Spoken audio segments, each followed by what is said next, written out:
did that. Hi. I hope everybody's having a lovely day. I woke up late today, like an hour late. I was very sleepy, and I had a weird ass dream.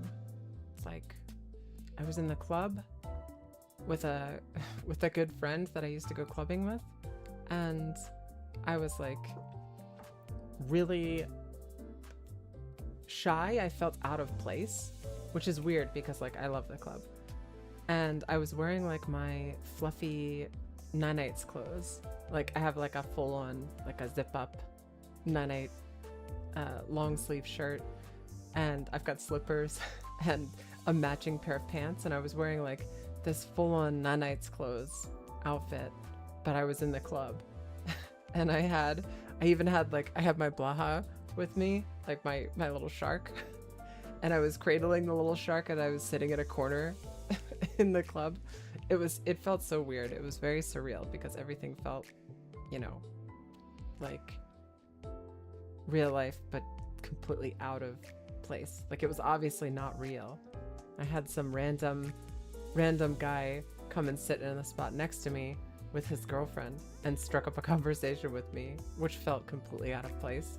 And then I had a cigarette and it was really gross. And my BFF left me at the club. I'll never forgive him. Anyway, we're back. We're back with more Limbus Company. We're back with more of this video game. And we've got 2 minis to watch, and then we're gonna start Canto 5.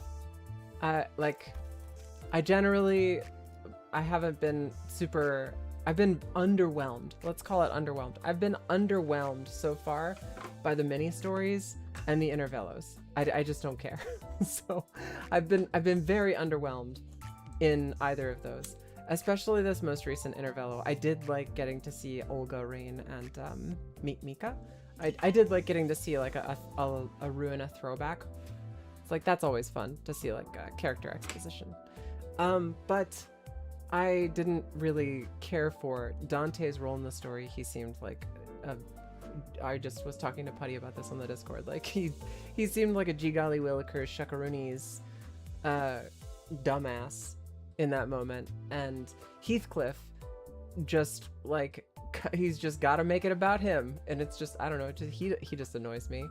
Yeah. So far not blowing my skirt up. We're gonna go to the rooms past the back door though, and see what this thing's deal is. I hereby confirm today's close of business for the sinners. Whether we're riding on the bus through a forest or navigating the bus boat over a vast lake, our daily routine changes very little. Thank you kindly. Starting now, you'll all be given a maximum of 12 hours to partake in sleep and rest. The duration is subject to change. Have a good night. The usual hubbub, followed by the usual leisurely idleness. I guess I'm not the only one starting to enjoy these normal routine days. It wasn't by our choice, though. By now, I thought we'd be sailing vigorously across the waters towards the Lobotomy Corporation branch located somewhere within U-Corp. But here we are, unable to leave the coastal side of the Great Lake, dawdling and twiddling our thumbs. Well, it's not like there's been an accident. While Faust didn't elaborate, she explained that we had to wait for now. If I were to hazard a guess, we were waiting here to complete some kind of an entry procedure like we did at K-Corp. Either that or we're waiting for someone, probably the Before team, to get in touch with us. Which brings us here, surrounded by nothing but endless water. The sinners chattered about inane subjects before complaining about this immense boredom. But deep down, we were all exhausted from the unending onslaught of physically and emotionally draining happenings. Deep down, we all knew these leisurely days would not last. So we each elected to enjoy this brief maritime respite in our own ways. If thou needest mine assistance, as I have repeatedly made myself clear, I am quite all right. Thy countenance returning the contents within thy stomach to the lake with such vigor saith otherwise. Except for Yi Sang, who had a surprisingly low tolerance for seasickness, this voyage was proving to be rather uneventful. Yi Sang, the day's over. You can go back to your room now. Oh, shall I finally be freed from this suffering? Seriously, I told you that you could rest in your room if you wanted. Our fellows must have their share of suffering. I cannot, in good faith, seek comfort only for myself. You're the one with the biggest share of suffering right now. While I wish that he'd be more reasonable with himself, I could see where he was coming from. I thought better of it than to try to convince him otherwise. I instead chose to help Yi Sang to his room. I thank you, Dante. Then, until later. I waved at him and watched until he stumbled into his room and closed the door behind him. Then I shall seek myself respite as well, Manager Esquire. Yeah, rest well. Don Quixote walked into the same door that Yi Sang had walked into. I could get a blurry glimpse into her room over her shoulder. I couldn't get a good look at it, but it was certainly not the same room as Yi Sang walked into. I see these doors every day, but I still don't get it. I should probably be used to this by now, but it's pretty fascinating how these rooms changed based on who opens the doors. I turned, leaving their door shut behind, ready to return to my room. There's a door immediately to the right side of that demarcation of the corridor we're not allowed to cross. Within that door is a space somewhat different from the sinner's rooms. In there were the wooden door to my room and the metal door leading into the mirror dungeons. The door leading to Luxcavation dungeons and recently opened door to the Refraction Railway also came into view. No new doors yet. For no reason in particular, I creak those doors open and take a quick peek inside to see if anything changed. Well, I've never actually managed to catch any changes myself, but who knows? Maybe I'll notice something worth keeping to myself, which I should probably report to Faust. Something must have caught wind of my rather mischievous thought. An ear-splitting siren blares all the way here from the other side of the bus. Blimey, what the hell is... Oh boy, this again. M-E. Kill the volume. I spun around to face the other side of the corridor. The sinners, alarmed by the noise, were one by one peeking out of their rooms. How are they peeking out of their... That's very confusing to me. What if they all come out of their rooms at the same time? What happens? What happens then? Like, they all open up their doors at exactly the same moment? There's only like so many doors, right? Because they all go inside of different rooms. There aren't 12 doorways available before the cutoff. There's only, I mean, I count 7 doors that are in front of that. So like, what happens if all of them open up their door at the same time?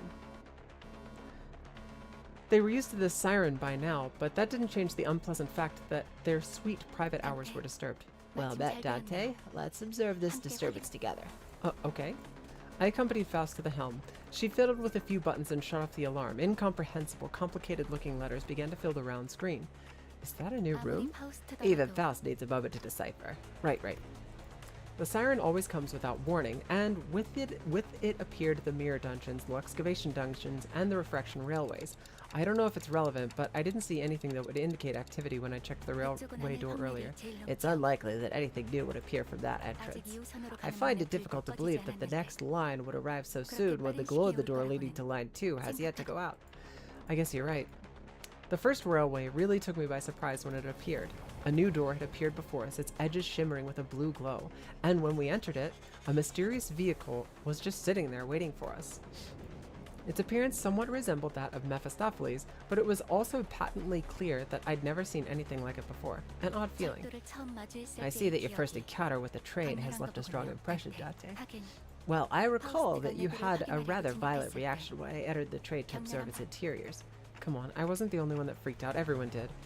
What if that thing left the station before the rest of us got on?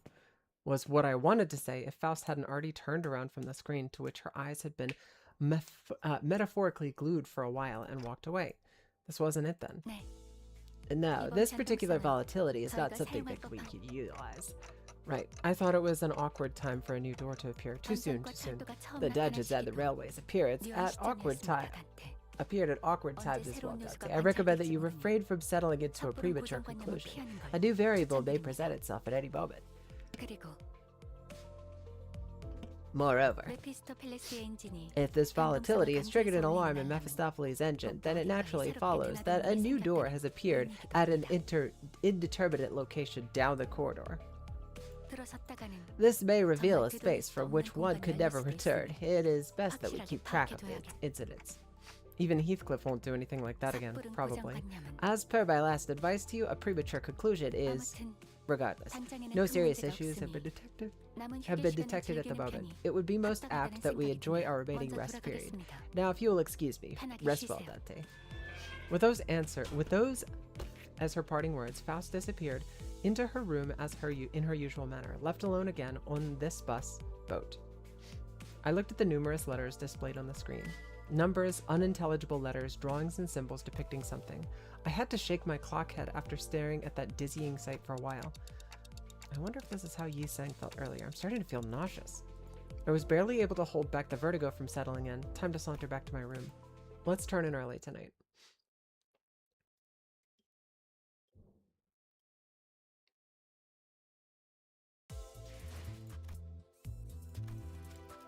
The first Walpurgis night. I guess we're gonna find out what Walpurgis is. I've heard people talk about it multiple times, but I still have no idea. Another day, another prolonged and dreary period of waiting, and some more waiting for something to happen. Of course, our busboat was still floating on the coastal Great Lake.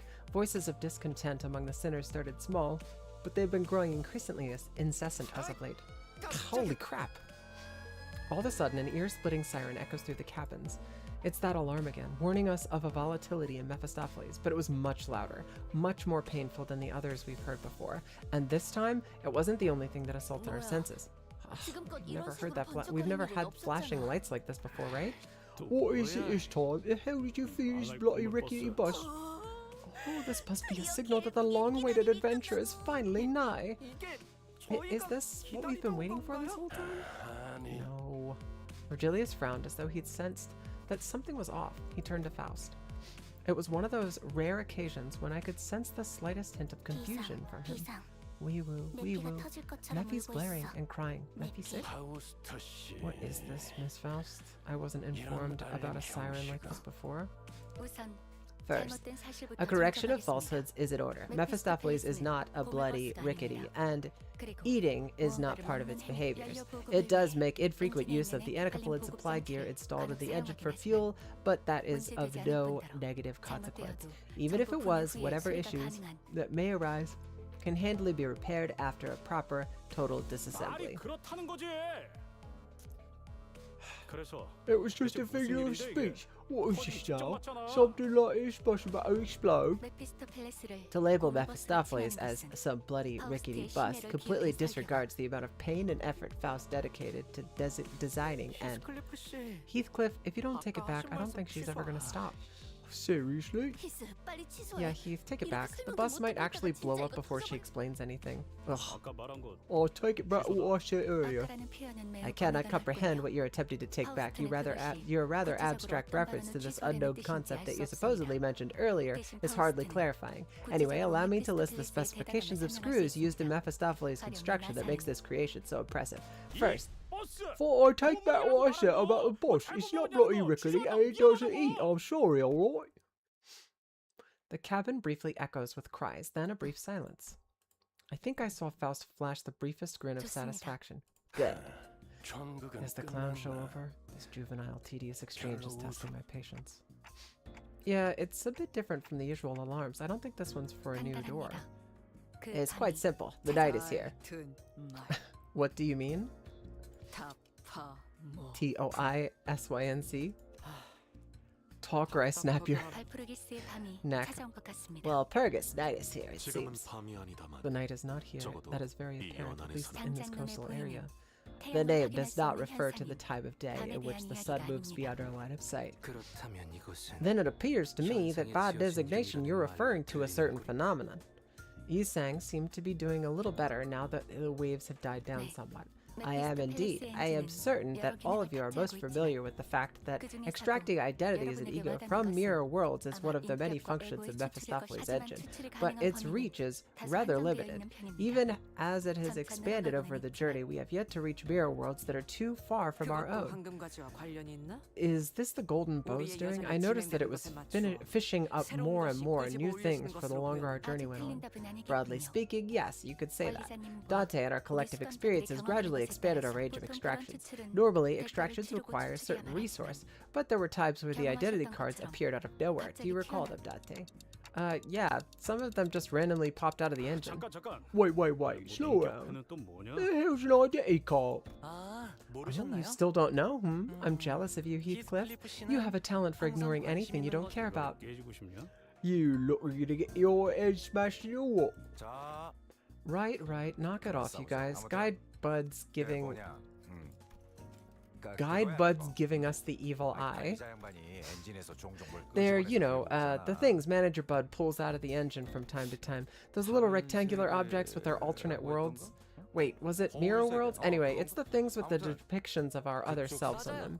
Yes, the things that look like mahjong tiles. I thought they looked a bit like wafers. I believe their denomination comes from their appearance as cards that contain identities. Thus, it naturally follows that they are named identity cards. So we're using those rectangular toys for you to transform into alternate selves? I never used you before. That's because I'm the one using them. On the device issued to Date are indentations through which identity cards and ego can be inserted. They're reflected where we participate in battle. Oh, so that's why they were fidgeting with them before every fight. I could tell from his flabbergasted expression that none of it had ever occurred to Heathcliff. Unga bunga, idiot. On the other hand, Don Quixote wore a somewhat forlorn expression. What's wrong, Don Quixote? Well, is this not about time when Ishmael would intrude upon this conversation and denounce Heathcliff with biting words such as, "You still don't know? That's just like you. This emptiness weighs heavily upon mine heart."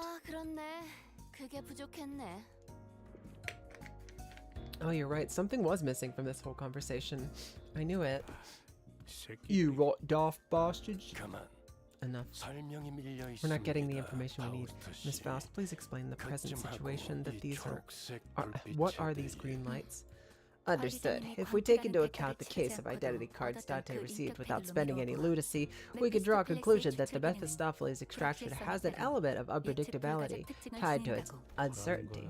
The hell is she blah? No, I'm with Heathcliff on this one. The fuck are you talking about, Faust? The hell is she bothering about now? Yet this item is of your design. To say that it has an element of unpredictability would indicate that... Correct. Etiquette fuels the engine, yes.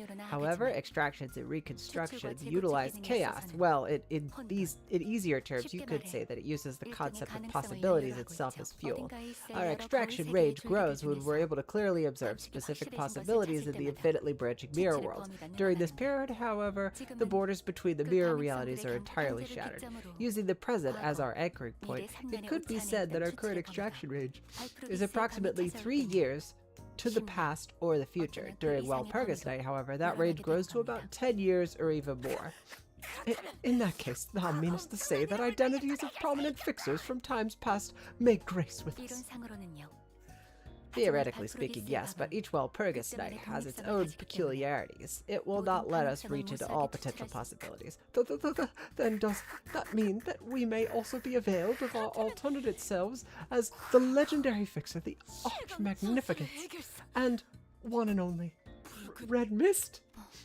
That is extremely unlikely, but I will not completely dismiss the possibility. The extended range, I suppose, could be defined by words affected by entities that were indispensable to the formation of this current state of the world. An example of that would be Lobotomy Corporation's headquarters prior to the White Nights and Dark Days incident. In some ways, your words sometimes find a roundabout way to the truth, Don Quixote. I didn't know who this Red Mist was, nor did I know what White Nights and Dark Days was, but I could hazard a guess that they both must have been pretty significant, considering that Virgilius' face grew visibly tense as soon as they were mentioned. The sinners were unsettled too. We can conclude that this siren is no cause for any immediate concern then? No, it isn't. Consider it a festival that arrives once in a while for now. Festive times. Charon is festive too. I don't know if I got all that, but this isn't what we've been waiting for, is it? No, we will continue to wait. The sinners sighed and groaned with disappointment as the newfound anticipation fizzled. Well, something did happen, but it wasn't something that would get us moving. I can see what a disappointment this might be to them. So how do we stop that green light from flashing? It will turn itself off when Dante extracts something from the engine. Do not worry. Right, back to business. Dante, extract something and turn that alarm off. WAD. We'll just be running more dungeons through the back door with whatever new thing they pull anyway. Still, this leisureliness is a very rare opportunity, isn't it? Blessed be the patient ones, or so it is said. Every sinner says their piece before returning to their seats. Some of them walk out of the cabin to gaze at the lake. It's something they must be growing a tad tired of doing at this point. Maybe they're just going out for a long sigh. And Otis walked up to me. Are you not worried, Executive Manager? Huh? About what that mad scientist said. For now? There has to be more to that statement. Should I investigate this matter further? Otis was right. While Faust did tell us to consider this nothing more than a festival that arrives once in a while, she definitely knew more than she was letting on. But if Faust speaks of something in her characteristically cryptic manner, it means that she'll never tell us what she wants to. Wait, she'll never tell us.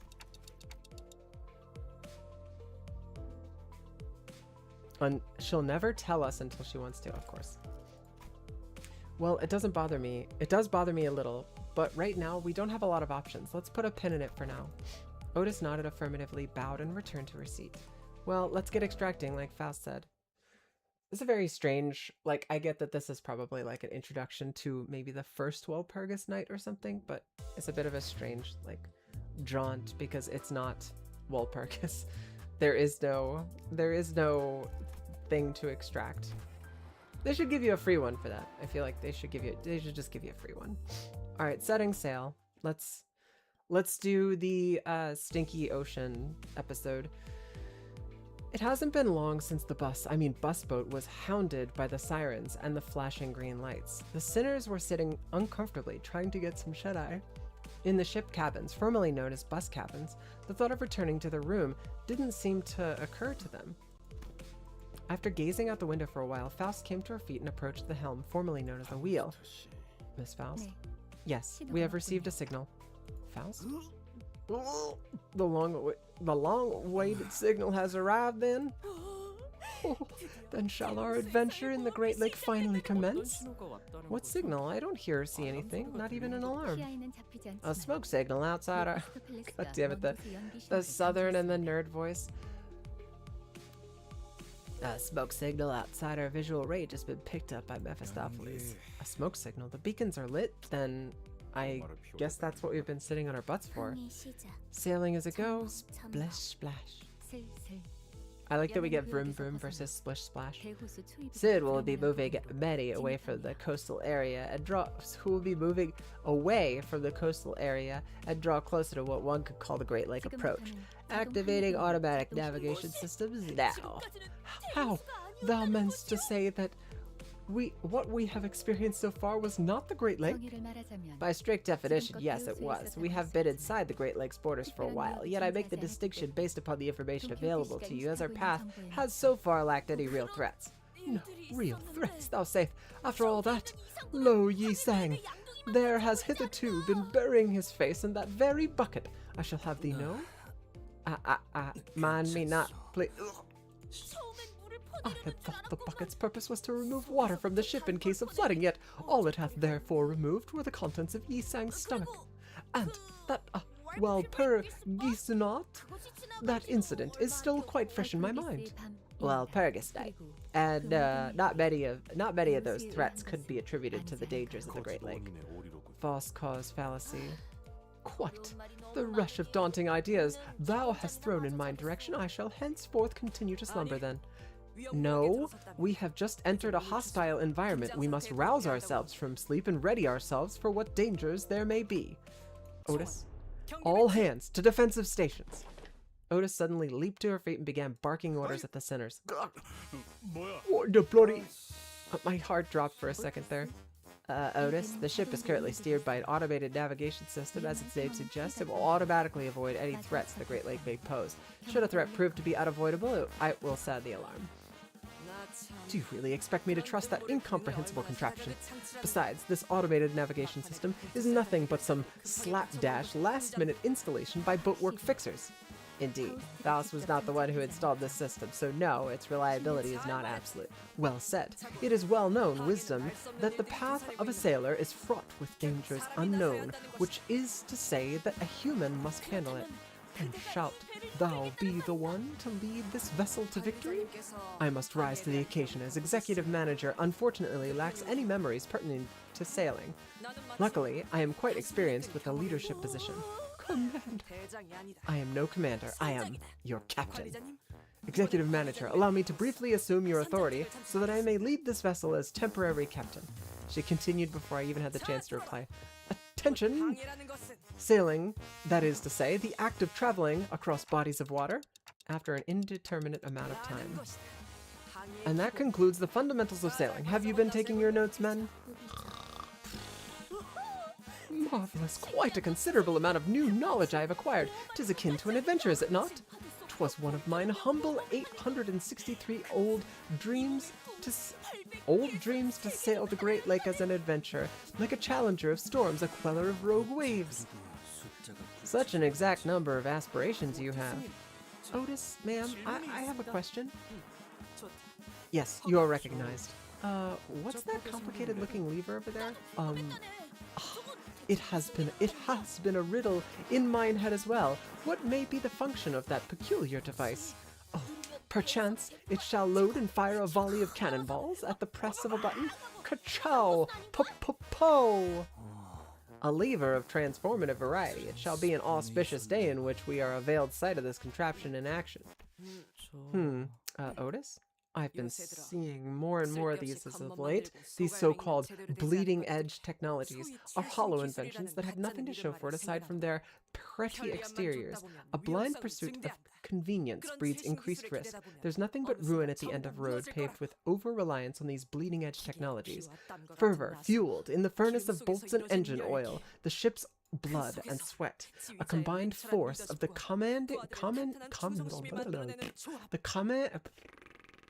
commanding forces, decisive leadership, and the subordinates' firm loyalty. Blood? What? That is how proper workshops of tradition and history are supposed to be run. Now that is how true comrades are born. I don't know what she's talking about, but that was kind of cool.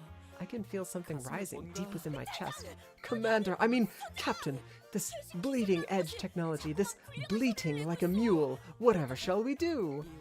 I, Otis, shall prove it to the world that I don't need this high-tech junk to sail. Now, Sea Woman Don Quixote, set the power lever to maximum output. Power lever to maximum output. Aye, aye, Captain. Seaman Sinclair, set the helm to the neutral position and hit the switch. Set the helm to the neutral position. Set the helm to the neutral position and hit the switch. Let's go! The engine has fallen silent. The automatic navigation system has failed. It's an old model. Rebooting will be complete in approximately 5 hours. That's what you get for abandoning your bus driver. Wait, so we're just stuck here? Of course not. While Mephistopheles' engine may be inoperable, as it is melded with the automatic navigation system, the ship itself can still move. We still have a manually activated backup power system on standby. Everybody get out and row.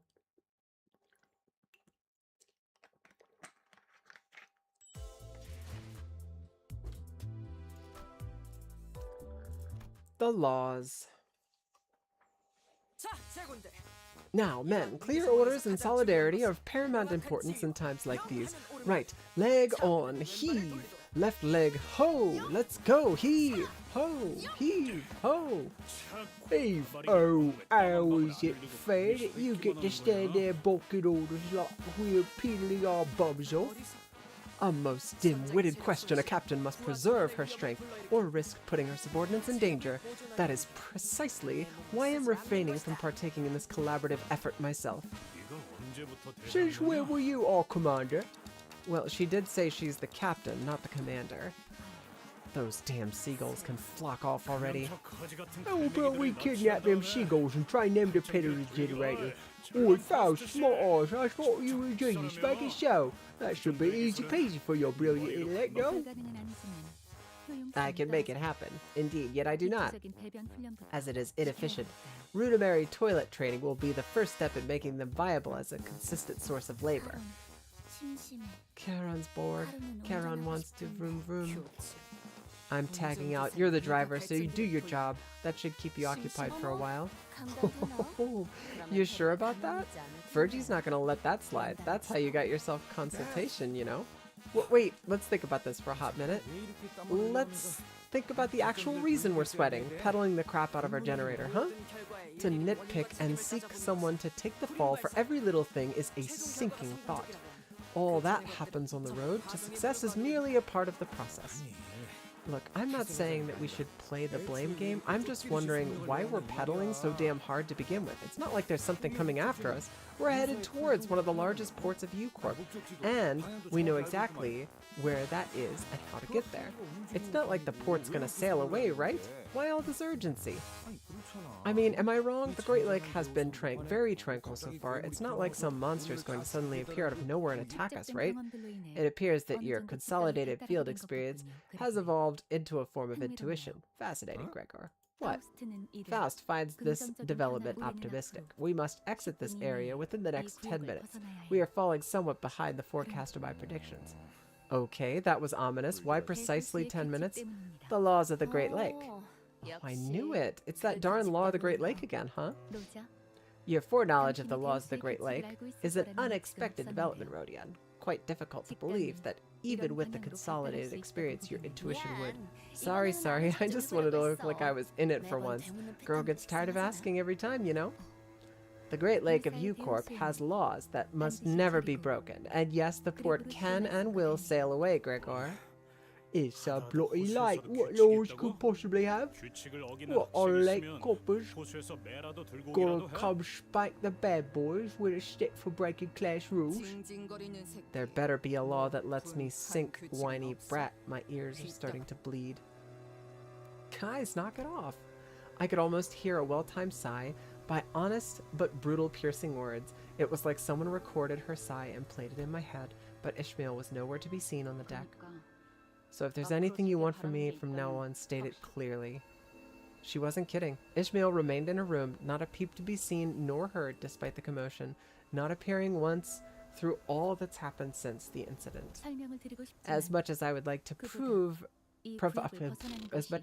provide you with an explanation, leaving this zone takes precedence. According to my calculations, our last conversation left us with 7 minutes.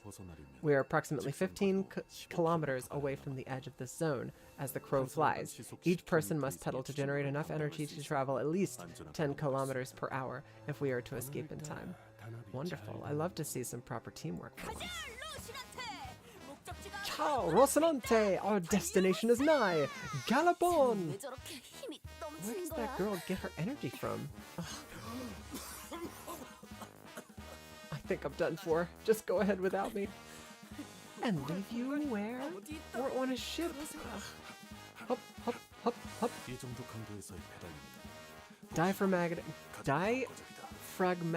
Diaphragmatic breathing is conductive to maintaining consistent speed in an exercise of this intensity.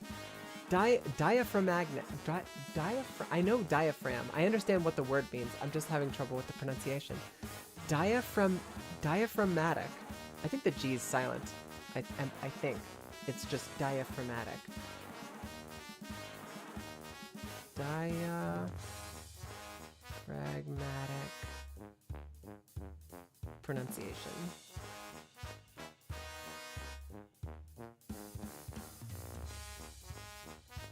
I think that it's just diaphragmatic. Especially more so when each sitter is responsible for about 10 kilometers per hour of energy output. Any higher and it would have required hyperdia to maintain that speed. Do you ever get tired, girl? No. 3 minutes remaining now. You don't even know what happens in 3 minutes. Why are we doing this? She said there's no time. Just step on it with your life. Charon wanted to vroom vroom. This is squeak squeak. Squeak squeak. That's no fun. I didn't know how energizing work songs could be. Huh? How do you guys have so much energy left? This is not even a warm-up compared to the training my family forced me to do.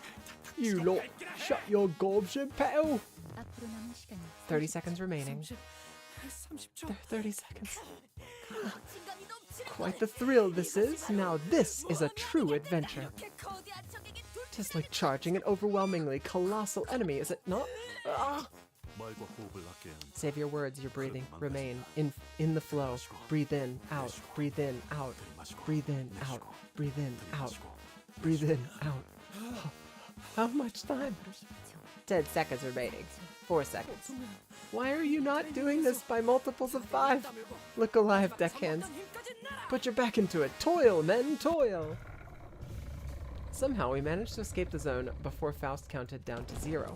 Some sinners immediately threw themselves to the deck of the ship like limp puppets, while some looked like they'd just taken a quick rest at a park bench. So we made it somehow, but I don't see any sign of those laws. Am I missing something, Frau Faust? I swear, if this law of the Great Lake drivel were some hogwash you made up, just to make this journey go just a tad faster, I'm going to, seriously. The tranquil lake surfaced.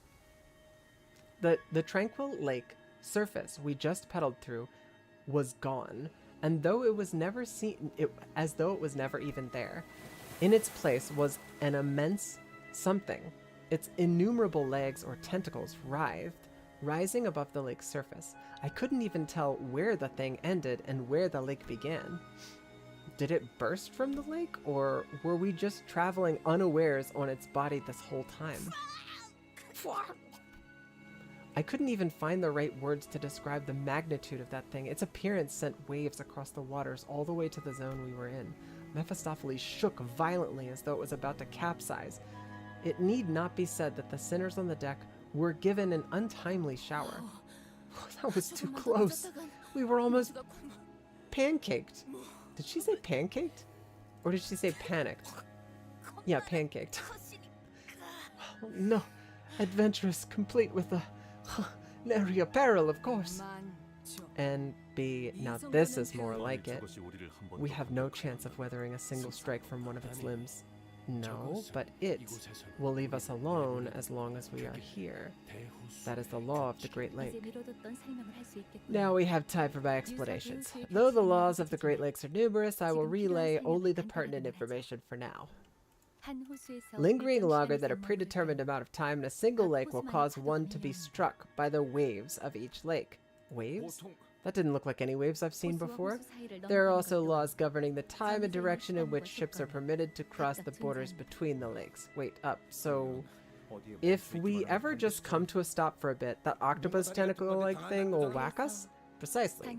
Thus, it naturally follows that everything on the Great Lake is in a constant state of motion to position itself according to the laws, and the route towards our destination will also change accordingly. Can it get, like, a written list of these laws? Can I get, like, a written list of these laws? My nanny used to stick a piece of paper with our family rules in my room. Not that I could follow them all, but that's when I heard a door open. Whoever opened it did so with obvious irritation. The waves finally hit, huh? Ishmael? After such a long period of isolation, Ishmael staggered out of her room at last. You can't just scribble the laws on a Great Lake down on a notepad and call it a day. Each lake has wildly different sets of laws, even though the overarching laws governing the lake are pretty straightforward. Most importantly, you should know that unauthorized recording of their laws is one of U-Corp's better-known taboos. Then my body will remember it. Tattooing them on your body, if that's what you're referring to, is also prohibited. Taboo hunters at U-Corp have been set in pursuit of individuals who have attempted precisely that. It is best that we do not produce any written records of their laws. What have you been doing all this time, Ishmael? Wetting my harpoon. Your harpoon? Why? Because I need it to be sharper. Because it will give her the kind of pain that makes her wish she was dead. She'll feel it, even from the smallest cuts. Then why don't you spare us from your misery and crawl back into your own? I'm afraid that if I did, I'd later emerge to a deck littered with your melted, unrecognizable flesh, and I'm not rearing to see a sight like that again. Besides, watching you landsmen waste time tinkering with a ship you don't even understand, wasting precious time, has been unbearable. Even though it's been a long time since the incident at the boatworks, her biting yet anxious lectures have not dulled at all. I was afraid that she might stir up trouble among the sinners again. Okay, fine. But she was out here with the rest of us, and I wanted to believe that was more than enough.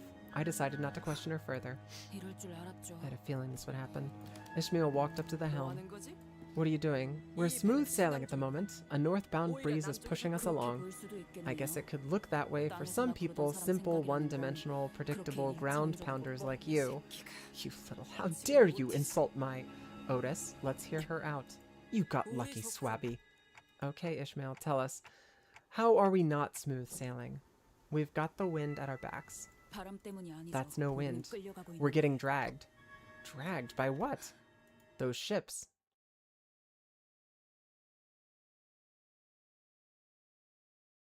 Glad to have Ishmael back. She definitely adds balance, I think, to the team, and not having her there feels really weird.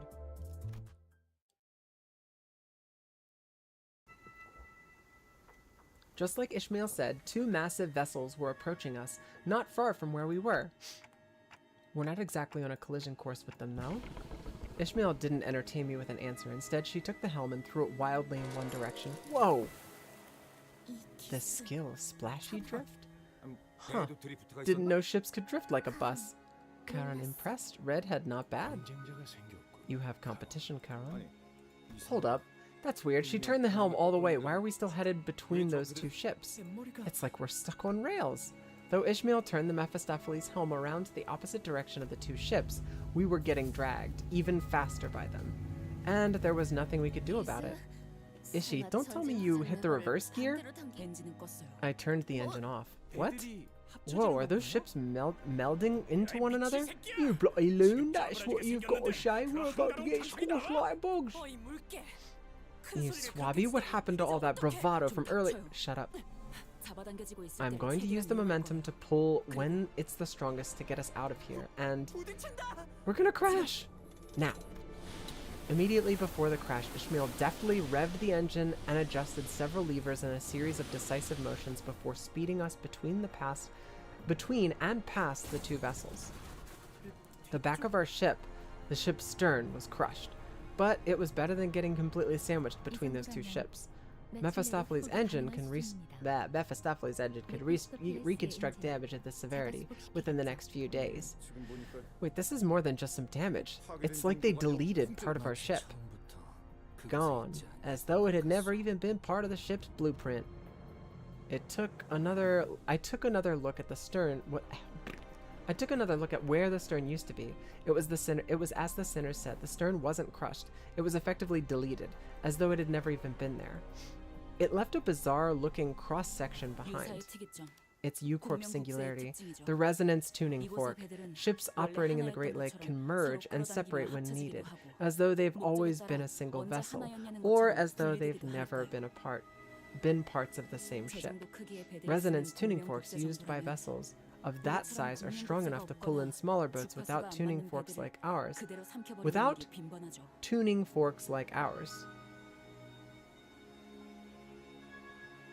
Hang on a second. Resonance tuning forks used by vessels of that size are strong enough to pull in smaller boats without tuning forks, like ours. Got it. Or even ones with tuning forks with mismatching wavelengths. Oh, right. Apologies for taking the helm without your orders, manager.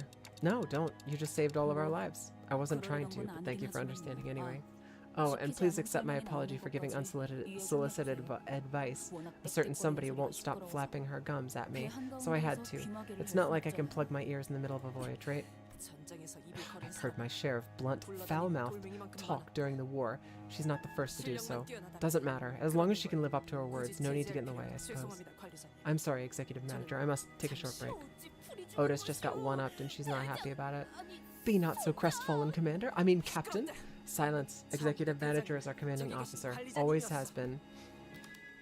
Downcast and shoulders slumped, Otis made her way to the ship's cabin, formerly the bus cabins. Our destination is near. Welcome to one of the 5 great ports of U-Corp, the Marlin port.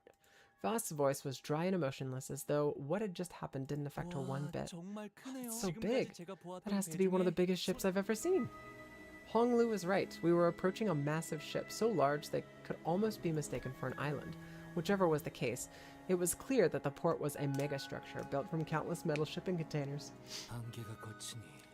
Mist fades, and what was unseen before unveils itself. I scarcely did expect the pall to shroud a structure such as this. Ship. Can we really call that a ship at this point? Can't help but agree. Ishmael, does that count as a ship in the Great Lakes? Your landsman common sense is useless at the Great Lakes. Ships that use resonance tuning forks like those are as common as crimes are in the backstreets, or I guess as common as the whales are in the Great Lake.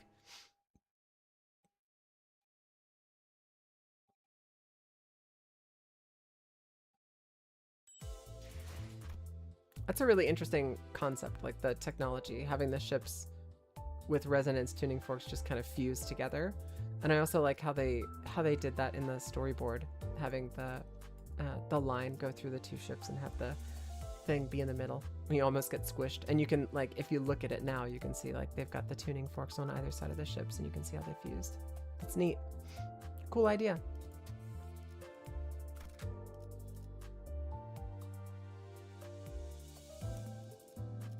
저를 부르셨다는 건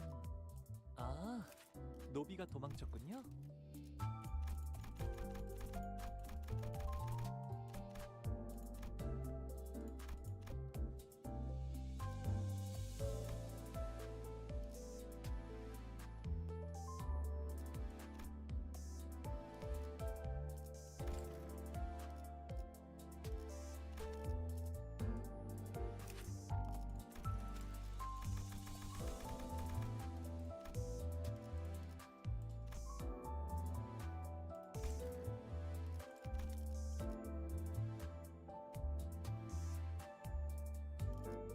수금할 시간이야. 수금할 시간이야. 길이 같으니 거들어주지. Well then, this is where we go our separate ways for a short while. Karen and I have business to attend to here. Business? Why? What's it this time? I'm looking to buy some mermaid perfume. Let's leave it at that. Cordelia said, looking straight at an advertisement before us. Bottles of mermaid perfume extracted straight from their left fins. Special discount. Art thou planning to procure some for us as well? Quite curious I am of that mermaid perfume. What other curiosities of the Great Lakes await us, I wonder? A significant source of income for the people of U-Corp comes from selling whale and mermaid products. Whale oil and mermaid tears, mermaid perfumes, whale cuisine, and more. To list a few examples. Oh, lo, I spy a purveyor of iced creams over yonder. Sardine whale-flavored ice cream? How is that appetizing to you? Sardines are quite a savoury nosh, even if they do have a funny look to them. Alas, I am more keen to learn the flavors of the marlin whale ice cream. Will you not accompany us to our destination, dear guide? I've done my job as your guide. I point you in the right direction, and that's where my responsibilities end. It's not my job to accompany you all the way there. While you may be correct, your words also come across as rather impersonal. Then you heard me right, Yi sang. I don't intend to make friends with any of you, nor do I want to. Don't let these small talks give you the wrong impression. Now, Miss Faust. Our allies are expecting us. The before Tibo the Ground will relay us the location of the Lobotomy Corp branch housing the Golden Bow. According to our last communication, they should be waiting for us there. This place is a bit spooky. I don't see anyone here. What's up with that, Fowl? I can tell from your tone that you doubt me. This is the location I was relayed. Oh, so we got here first, but a brilliant before team, more like the Latin team, isn't it? Allow me to make a minor correction. We arrived about 1 hour and 30 minutes behind schedule. Odd. LCCB agents we met back at J-Corp were already on the scene, and I'm sure that comment reminded everybody of the same duo. It did for me too. Thinking about them even for the brief moment is sore. It appears they have elected to sleep in lieu of our appearance. Effie, Sod, we didn't deserve you two. Ain't none of you got a watch, eh? What the hell's wrong with you lot? Apologies, in our hurry. The nerd voice and the southern voice, I can't tease the two apart sometimes. Apologies. In our hurry, we... oh, fucking damn it. Apologies. In our hurry, we happened upon an unforeseen mishap on our journey here. And why didn't you take it into account before you left? Someone from the corner of the shipping container rises from their nap and stretches. They sound oddly aggressive. My, Honglu, wait. Your badge is upside down. Remember to always keep your appearance tidy. Huh? What's the sticky red thing on his chest hung an upside down LCCB agent badge. It was soaked in blood. I hope that this badge would have a more dramatic effect. Let's see here, Limbus Company before team leader. The fool was loitering around in our territory. I've got lots to say. I've got to say that was bravely stupid. That sorry production was an insult to art. Get to the point before I sink. Lads, so tardy yet so impatient. Why don't you first give us a listen? You're looking for the golden whatchamacallit, aren't you? What have you done to the team leader? Hold your horses now, lad's alive and well. This is a hostage negotiation then. This ain't me this ain't me first ransom rodeo, if you know what I mean. 'Tis simple. Give us the cash and we'll return your friend. I know I should be doing a pirate voice, but I don't have it in my heart. It's not there. We don't get the cash, and we give your friend an impromptu burial in the shipping container right here. Kidnappers, eh? Pieces of shite. Whoa, I wouldn't do that if I were you, laddie. Think before you act, eh? Anything goes wrong and your friend bites it. It's very straightforward. I don't like reading this. This hurts my head to read. If I do say so myself, just do as we say, and ye and that friend of yours continue on your merry adventure. Get back to finding your golden whatchamacallit. Hells, we'll even throw in a full-on gourmet tour guide for you, just to sweeten the deal. You bloody maggot. Okay, gotcha. I see what's going on here. Give us some time to discuss this, why don't you? Look, there's no point in escalating this. It'll do nothing but draw unnecessary attention to us, and if our impulsive actions get that LCCB agent killed, true, they hold the upper hand in this negotiation, but I don't believe these fools know much about the Golden Bow. They likely kidnapped him by chance, thinking they could get a hefty ransom out of him. Though we have come across many men and women of evil nature in our adventure, such brazen villainy has heretofore not been encountered. How classless. It is grotesquerie without cause. Charging them head-on will only sick their friends after us, friends who may be involved with a powerful local syndicate. Our chance of victory is slim, should such an event come to pass. We don't possess enough intel on U-Corp, so effectively maneuver the situation. Yeah, we don't even know how big the syndicate behind that guy is, but from the way he said his lines, this probably isn't his first time doing this, right? Then there's also a chance that they're just small fries, isn't there? If they're small fries, let us crush them. We'll hit them before they even have a chance to lay a finger on the hostage. That sounds so stupid. You're so stupid, Heathcliff. You're such a fucking idiot. I hate him so much. I can't believe people, straight up, I can't believe people have been this entire time just like, don't worry, Heathcliff gets better. We're so deep into the story. Like, I don't know, like, I'm sure that the Cantos aren't all equivalent in size, but holy fucking shit, he's gotten more annoying as time has gone on. No, it could mean that their syndicate may be so small and scattered that it's impossible to be traced. Ugh. So we don't know anything. Great. Are they really going to, if we don't pay up?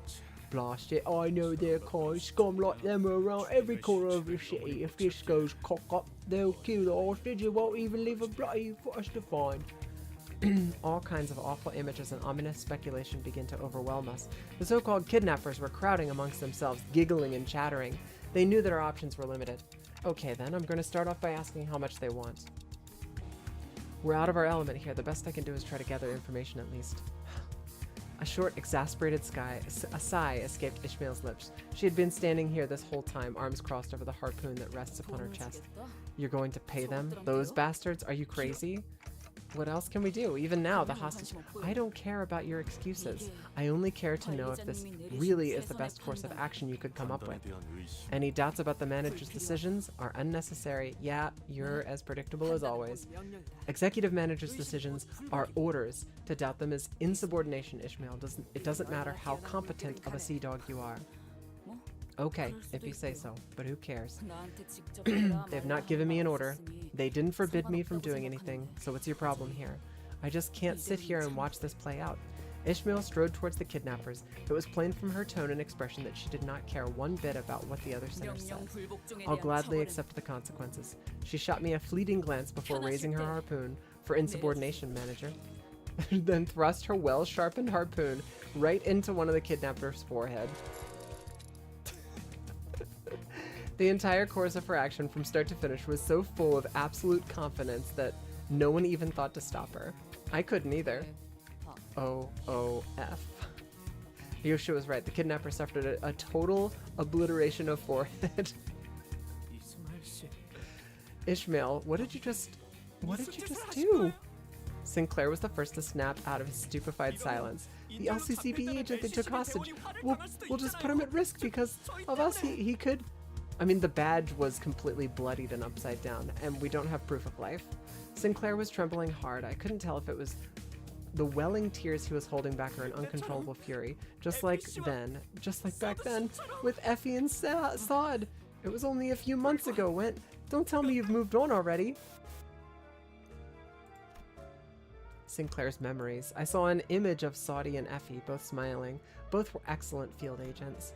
And because they were both excellent field agents, they suffered to their last moments before our eyes, helplessly watching as they slowly expired in front of him at his old home, and that day must have been scorched into his memories. I recalled Ishmael's vision that I witnessed back in the boatworks. Was that also a moment that was burned into her memories, I wonder? Ishmael didn't seem to find Sinclair's question worth answering. She strode towards one of the closed shipping containers and kicked it open.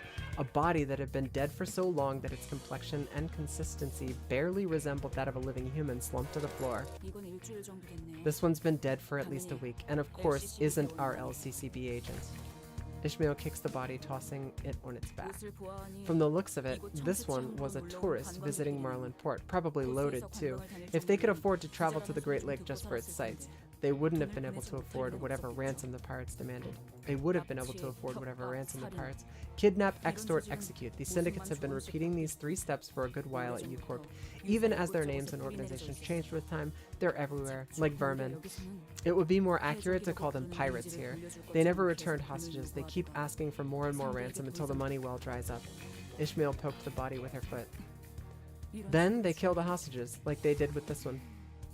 Quite numerous the prevalence of such tragedies must be. How can this be? Wherefore doth no hero rise to the occasion and put a stop to these villains? I believe that we are Limboten, we are.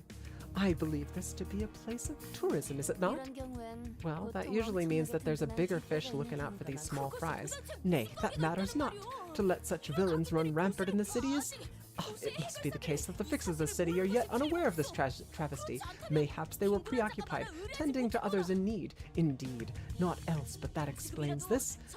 Were we to send a missive to one of the just and honorable associations of the... Don Quixote, please.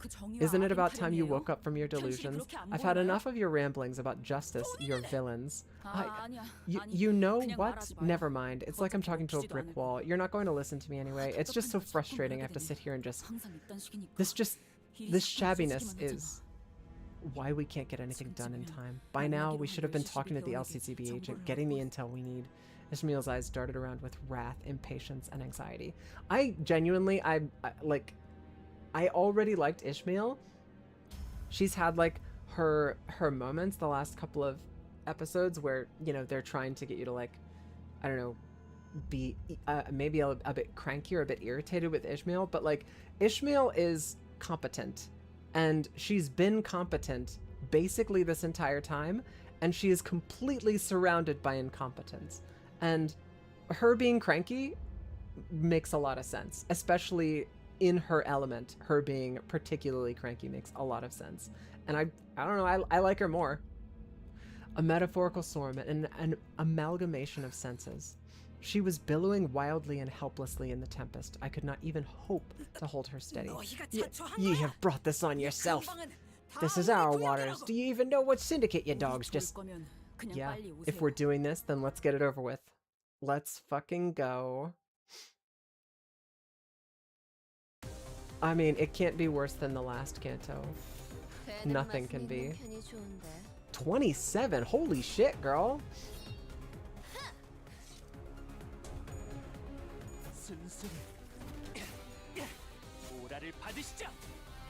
I've made something of a bleed team.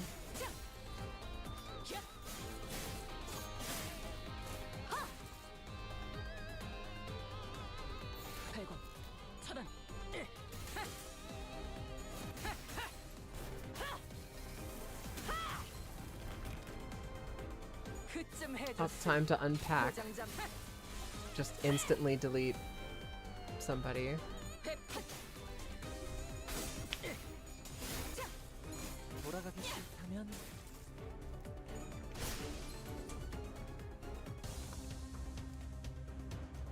I like this Rhodian skin.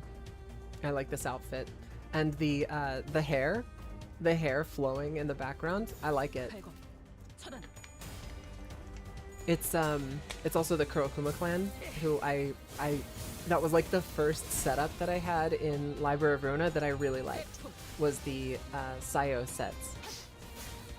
And the Kurokuma clan, they just look cool.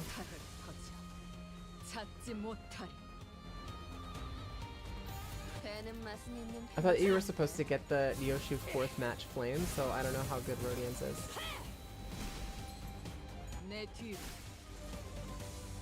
What do you mean, get the Ryoshu 4th match flame? I got the 4th match flame, I think I picked that up. It was an ego. I got that. I had this Rhodian skin from when I got the, like, I got like 5 in a row, and one of the pulls that I had 3 stars in it. I got this Rhodian skin back then, and I just haven't used it because I didn't have the up ties. Multiple IDs get each ego. Yeah, no, I understand that. I understand that. I'm just saying, like, when I pulled that, I don't know if you're talking about this Rhodian skin or this Rhodian ID. Oh, gotcha. I think I pulled the Ryoshu one. I wasn't talking about the ego. I was talking about this ID. I like this ID. I like the way this ID looks.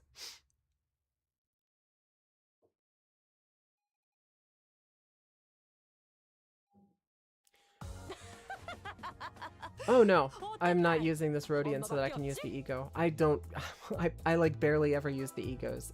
There have been like 2 situations, maybe 3 situations where I felt like it was necessary to use an ego, and that's when I've used them, but I generally don't see any point in using different egos. I mean, like I said, I play games based on incentives, and if the game does not give me an incentive to learn a specific mechanic within the game, because I'm able to functionally progress without bothering, then I'm not gonna. Why would I do that? I don't know. Like, there are some situations where that, you know, falls, like, it doesn't benefit me. It ends up being something that bites me in the ass. But so far in this game, I haven't needed to use the egos outside of like 2 specific instances. Yeah, I mean, I don't know. Like I said, I just like the game so far. The combat of the game has been completely trivialized, and there's just no point in even thinking about what I'm doing in combat. Everything just kind of automatically does the thing. I don't know, like it's classic phone game combat. I don't have to think about this. I just click and go on. And that's like, I think I've been told before that that's because of the IDs that I got, but that's not my fault.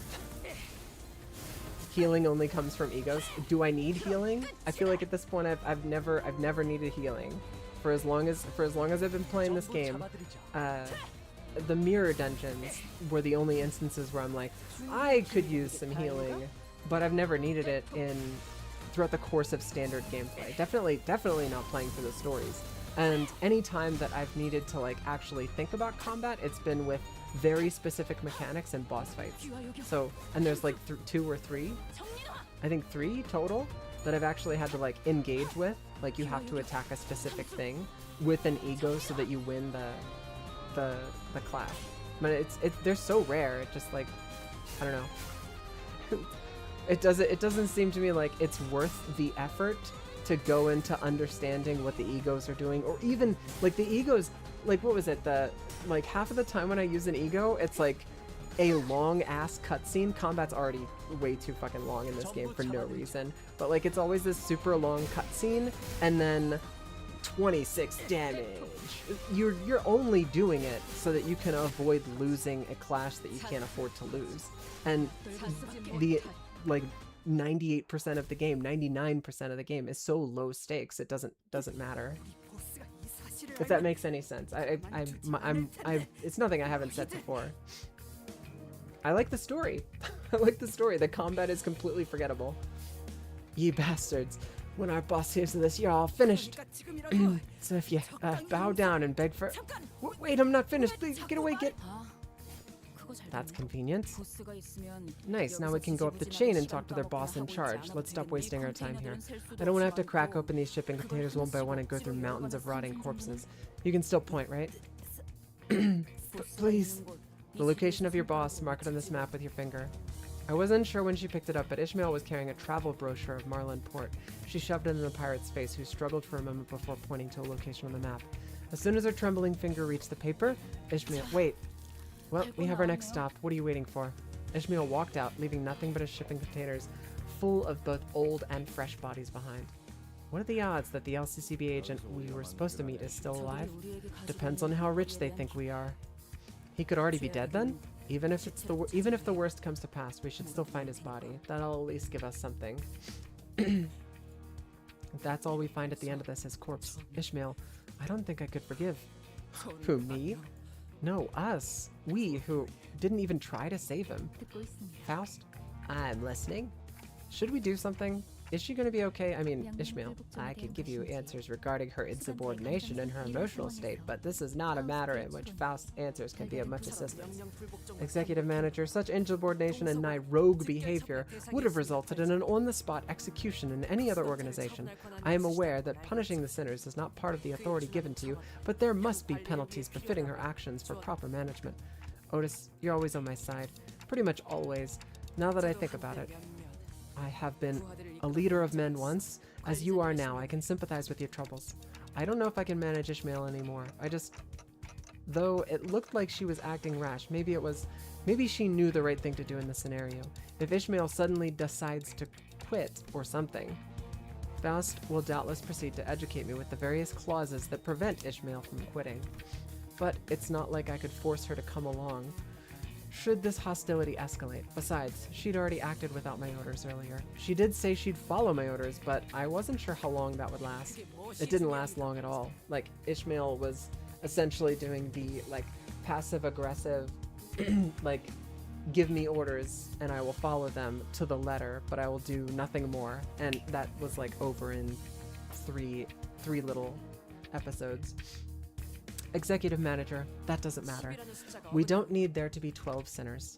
Are you saying that we leave Ishmael? Executive Manager, I have wandered for many years in far lands before making my journey here, and I have done so with steadfast determination. For a single clause on my contract with the company, I came ready to face all the hardships that the journey entails. Adversity, conflict, and the loss of comrades are simply facts of this quest that I must weather. Truth be told, I expect all of them to happen at some point in our journey.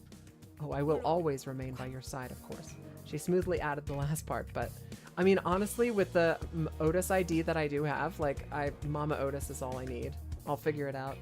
But there was a growing suspicion at the back of my mind that maybe not everyone felt a sense of belonging to this group. Maybe I was the only one who sought a sense of belonging from them, that we'd fight as one no matter what ordeal this journey threw in our way.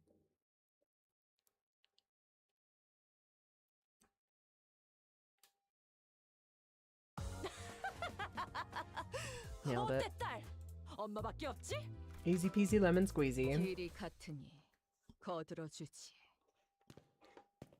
The location as marked by the pirate's blood led us to the entrance of a club. Faint music could be heard echoing from behind the doors. So this is the place. Any of us been to a loud, flamboyant, deluxe dance club like this before? Well, if I had to guess, my bet would be on you. Oh, come on, a flashy bar like this at my back streets? I doubt it would have had much business back there. People would sometimes host secret back streets parties, but Sonya somehow always caught on. So why are we talking about this? Oh, Sonya mentioned... Don't you see, Dante? Bouncers at the gate? Welcome. How many do you have with you today? 2. Come on, man. Don't you remember me? I'm on the list. My apologies. Please enter.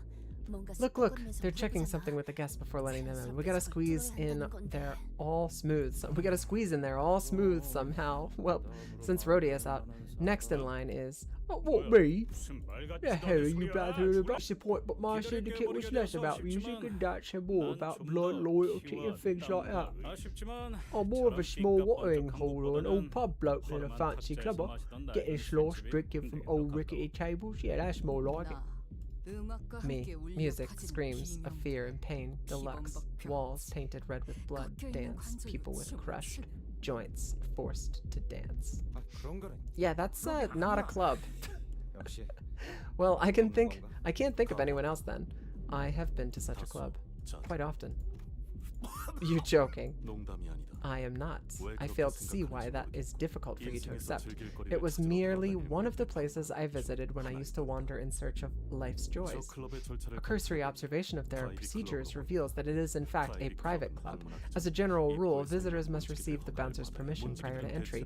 Most bouncers are of above average mass and are likely to be armed. Key elements to getting past the bouncers are... You'd be right if this was just any other club. Is she? Ishmael just walked past us up to the club's entrance. This is the home of a leader of a syndicate. The question you should be asking is, what are the other ways of entering this establishment? And I'm sure the answer lies with a syndicate member. Easy enough, right? What brings you here, if I may ask? I'm Queen Keg's friend. You're whose friend? Queen Keg? You recognized that name, didn't you? At the mere mention of that name, the bouncer's expression changed from that of indifference to disbelief. Wait. The bouncer whispers something into the radio. Is he really gonna let us in? Queen Quag. Queequag? Queequag? Quequag. Quack quack. How do you pronounce that? After his talk with Verge, Heath stops being as obnoxious. He is still... I mean, like, he had a talk with Virgilius.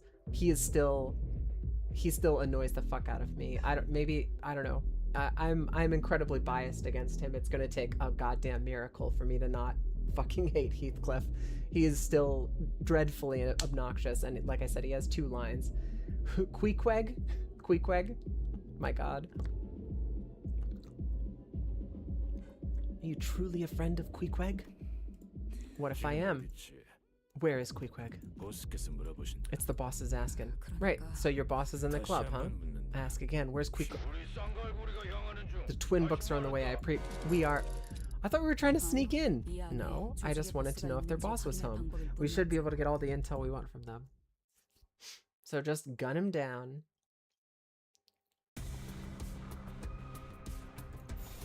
In other words, click the win rate button and then let the game play itself.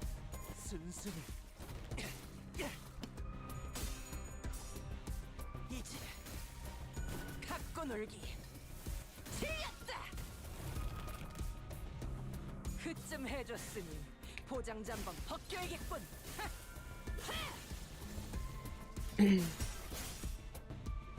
내 뒤로.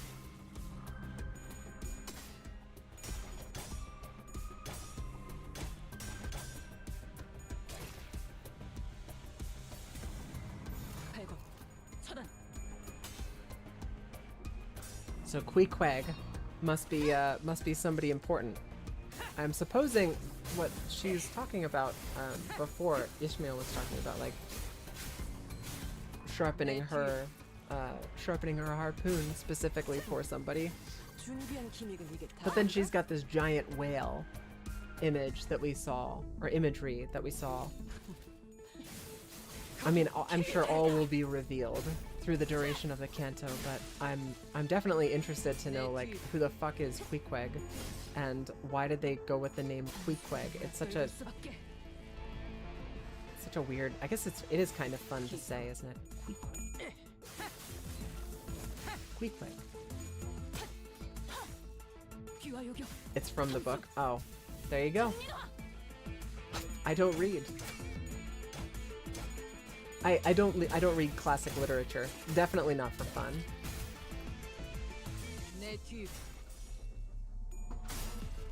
Maybe that's something I could do. Maybe that's something I could just lock in and get some audiobooks for. I can't be bothered to sit down and like crack open and like a book from 100 years ago. But I could probably have Nicolas Cage read it to me or something, and I'd be just fine. I heard that there have been some recent studies that, because a lot of people have said, mostly curious about Ryoshi's, it's Japanese. Yeah, I mean, she seems unlike any Japanese person I've ever met. But I think if I had like if I had an audiobook, it would be significantly easier for me to get through some of those classic literature things. I heard recently there've been studies that have gone through the process of checking memory and retention of knowledge and comparing, you know, audiobook, like listening to audiobooks, listening to media versus watching media versus like actually reading with like paper, and then also reading on a tablet or reading like a Kindle or something.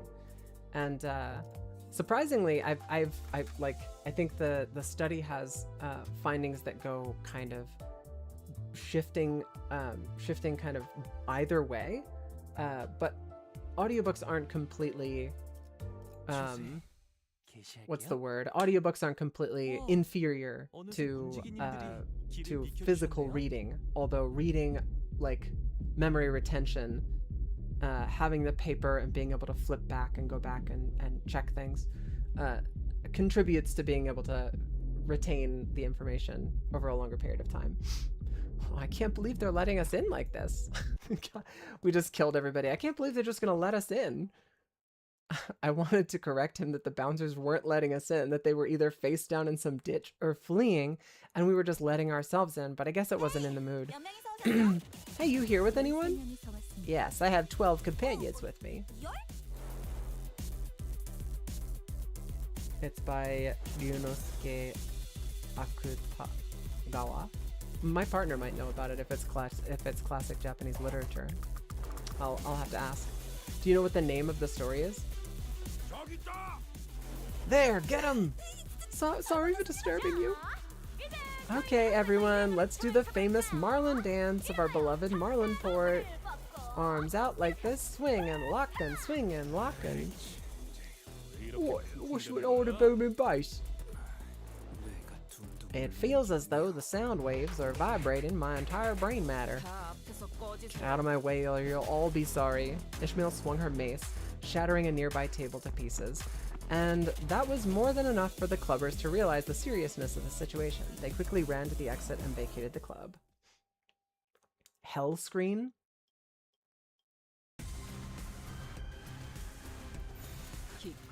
One of my favorite things to do, and this is something that I kind of want to do with like we've done movie nights and stuff like that on the Discord, and I think like one of the things I'd like to do is get my hands on some copies of like classic Japanese horror.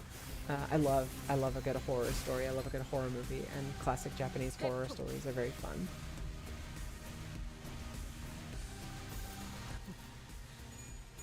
I'm not implying that the story is a horror story. Just Hell Screen sounds. Hell Screen does not sound like a sleepy bedtime story. Guy survives with 1 hit point.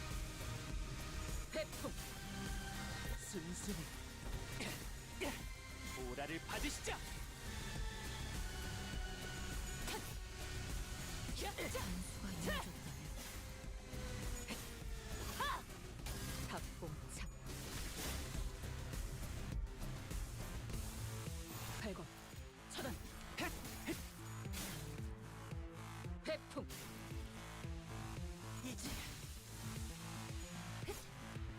Putty, I don't know if you've been back in that 찾지 못한 back in that other world. 찾지 It looks like, I mean, like when you're offline, it looks like you haven't been on. But that world that we made together in Tribes of Midgard, I've been there for the last couple of well, not last couple of days, just yesterday and a little bit this morning.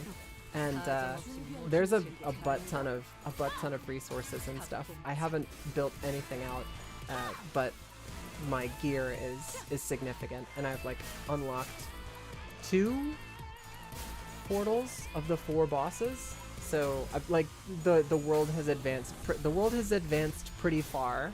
I've been sailing around, and I've unlocked one of the beacons, and I've been doing stuff. But you know how I play Tribes of Midgard in Saga mode? I just kind of run around. I don't do any nesting at all. I just go clear camps and explore. I just did that. Yeah, that's fast, and that's because that's how I like. There is no base. I haven't built anything. There's no reason to build infrastructure outside of ramps that lead to specific areas and building shrines. And I just carry around, like, I have like 6 shrines in my pocket, and I just throw down shrines on points of interest, vendors and things like that I've run across. But like, there's just no reason to build a base at all. No reason to build defenses. There's no Horde Knight. There's just no reason to build in that game.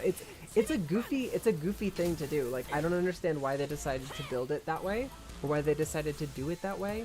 If nothing attacks you, like, why did they? I don't know. I guess some people wanted to be able to do Saga mode but solo, and I guess this allows you to do Saga mode but solo. But like, if you wanted to hop into that world, if you wanted to interact with a shared world, it's there. You can use that.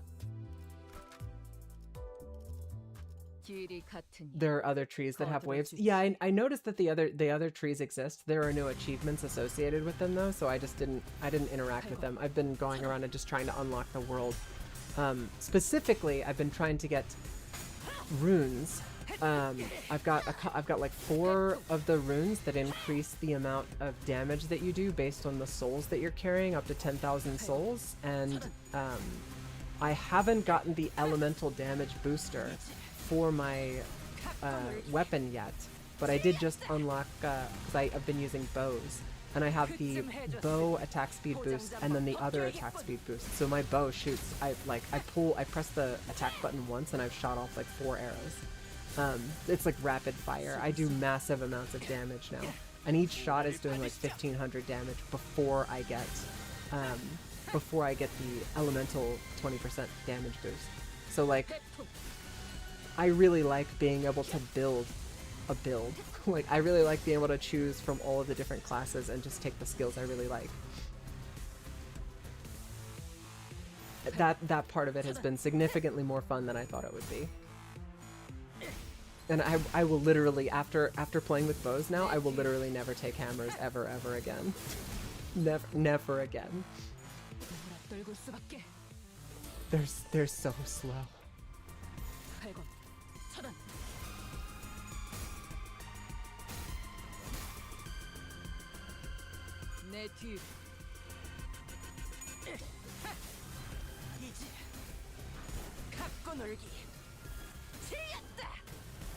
Combat, you're in my way. Take me to the story. There's a blessing line for attack speed up. Yeah, I took that. I have the 10% and then the 20%, and then there's another one that you go up in survival mode. There's another one you can get that is the bow line that does like your arrows bounce, your arrows pierce. You have a 50% chance to just get the special arrows that you've used back.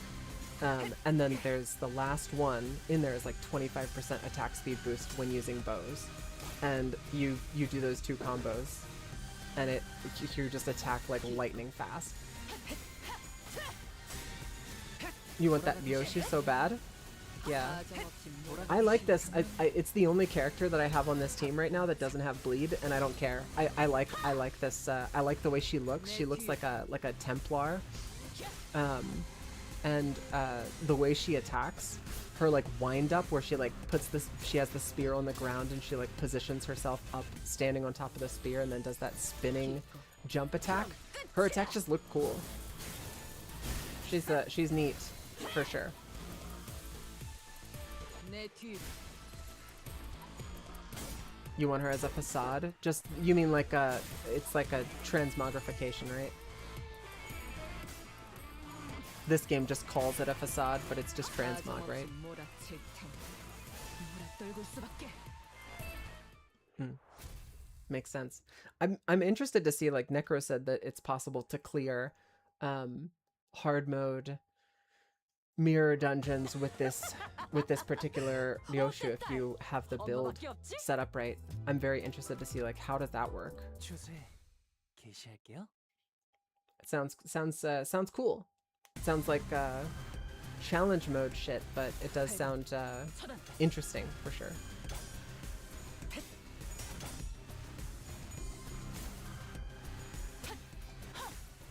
Yeah, I didn't really look too much into poise or how poise works, but apparently it's the poise passive that makes it possible. 내 뒤.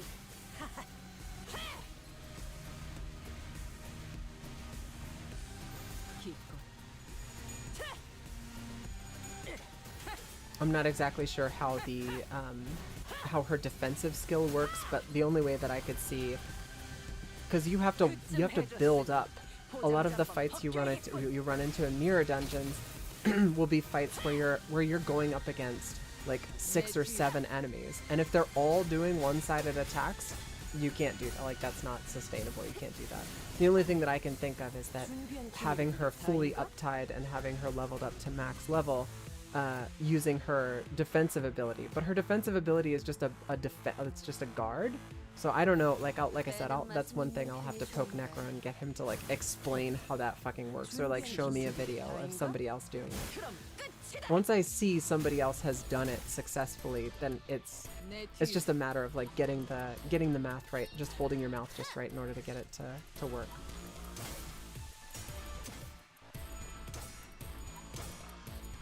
Poise is just a crit rate up?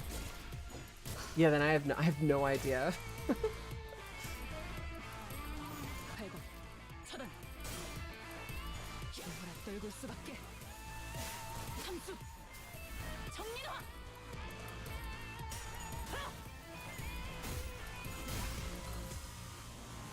이제 갖고 놀기. This nightclub has a lot of pirates in it. 거긴 킬존이다. 배풍. One reason I kind of phone in the mirror dungeons whenever I do them, and I just try to get them done as quickly as possible, and I don't pay any attention to them or really look at the screen while it's happening, is because I don't want to run into any spoilers.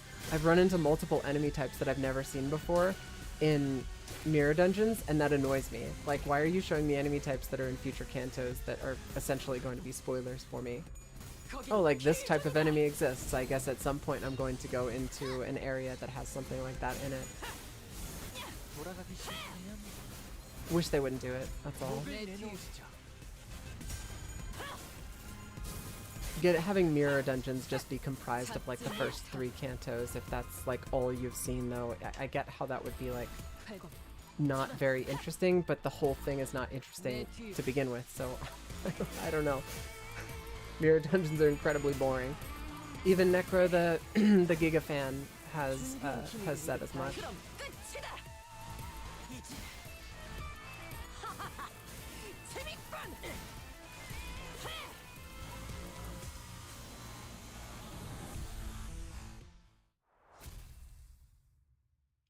I have to tinkle, and I'm gonna make some coffee as well. 어디인지 말하는 게 좋을 I will be right back.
Okay, we're back.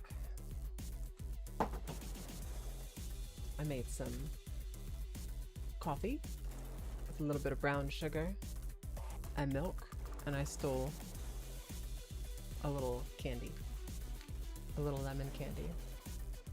You guys will probably hear it rattling around. You better tell us where your boss is before things turn ugly. Sinclair, we've been butchering them. Like 40 of them are dead. Things have already turned ugly. Go drink some more milk before you start tossing around threats like that, laddie. I'm serious. Talk, or the next thing getting smashed is your your skull. Okay, let's calm down. Captain ain't here. If hostages you're looking for, the first mate should know. Directions. The last room at the end of that corridor. Go. Ah! No way, get out of this club. I'm sorry. Oi, Kit, you're getting better at this, aren't you? I don't want to get complimented for doing something like this. I just think we have to get the hostage as soon as possible. Sinclair. You will forever be my little baby bitch. That was the story read? That was the part of the story? Okay, let's use a box.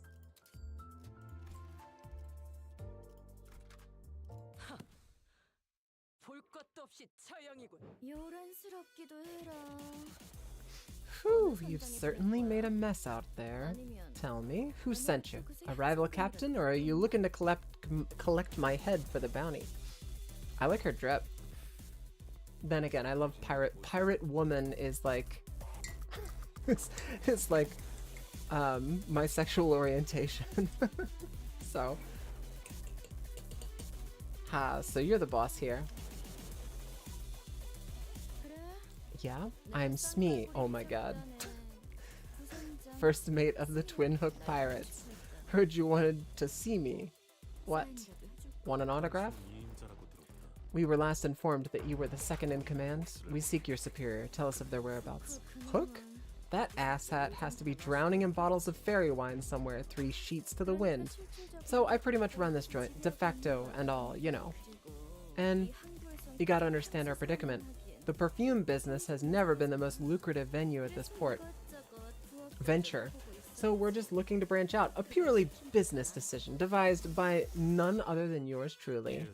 Understood. So you must have the information we seek. We're in search of a certain individual held hostage by this establishment. Hand over the information regarding his whereabouts. Hostage? What a crude choice of words. We prefer to call him our guest. Guest? Yep. Well, then, how about a deal? Tell me everything you know about Quickwag, and I'll see to it that the guest you're looking for is safely returned.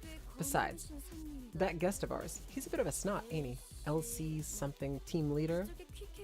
Oh, and one of you's a friend of Quickwag, right? Tell me everything you know about Quickwag. What she's up to, who she's with, the last thing she said to you. I want to hear all of it. I'm sure there's no need to remind you who's got the upper hand here. I wish I could tell you, I really do. Gunner down. Time to kill some more goons.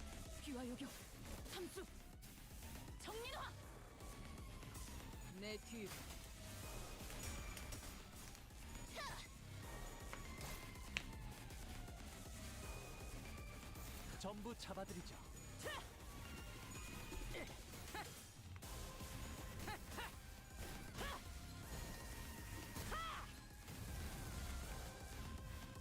그쯤 해줬으니 포장장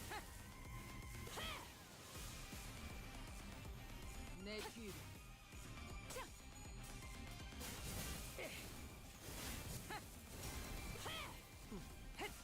목을 내놓으시죠. 다인가?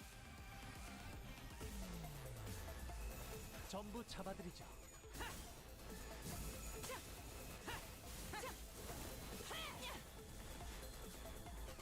백품. 그럼 끝이다. 슬슬 보라를 받으시죠.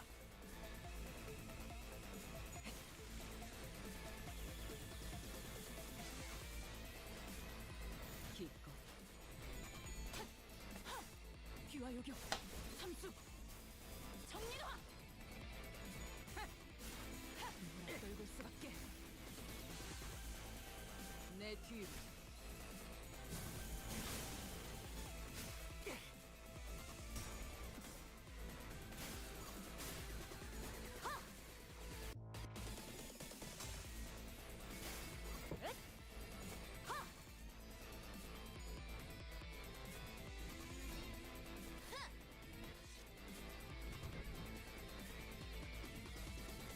발광 차단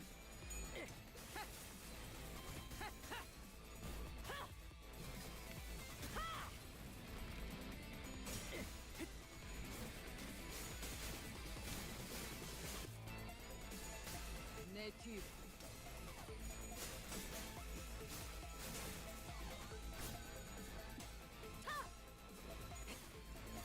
Ding, ding, ding, ding, ding. I don't really have a lot of information on it yet because I just kind of got a ping about it, but I have to look into it more. It looks like 내 뒤로 State of Decay 3 might get jettisoned from Xbox Studios. It looks like they're trying to shut down. Looks like they're trying to shut down a bunch of studios, trim the fat, so to speak, desubsidize Xbox. And one of the big problems with Xbox is that they've been trying to gobble up studios. They've been trying to do rent seeking. They fucked up, and they're trying to do rent seeking. 준비한 기밀은 이게 다인가? And in so doing, have failed to successfully understand, or have failed to understand why the studios that they were gobbling up were successful whenever they operated and made good games. And it's genuinely really infuriating watching them just, I don't know, watching them make mistake after mistake after mistake after mistake. It's like,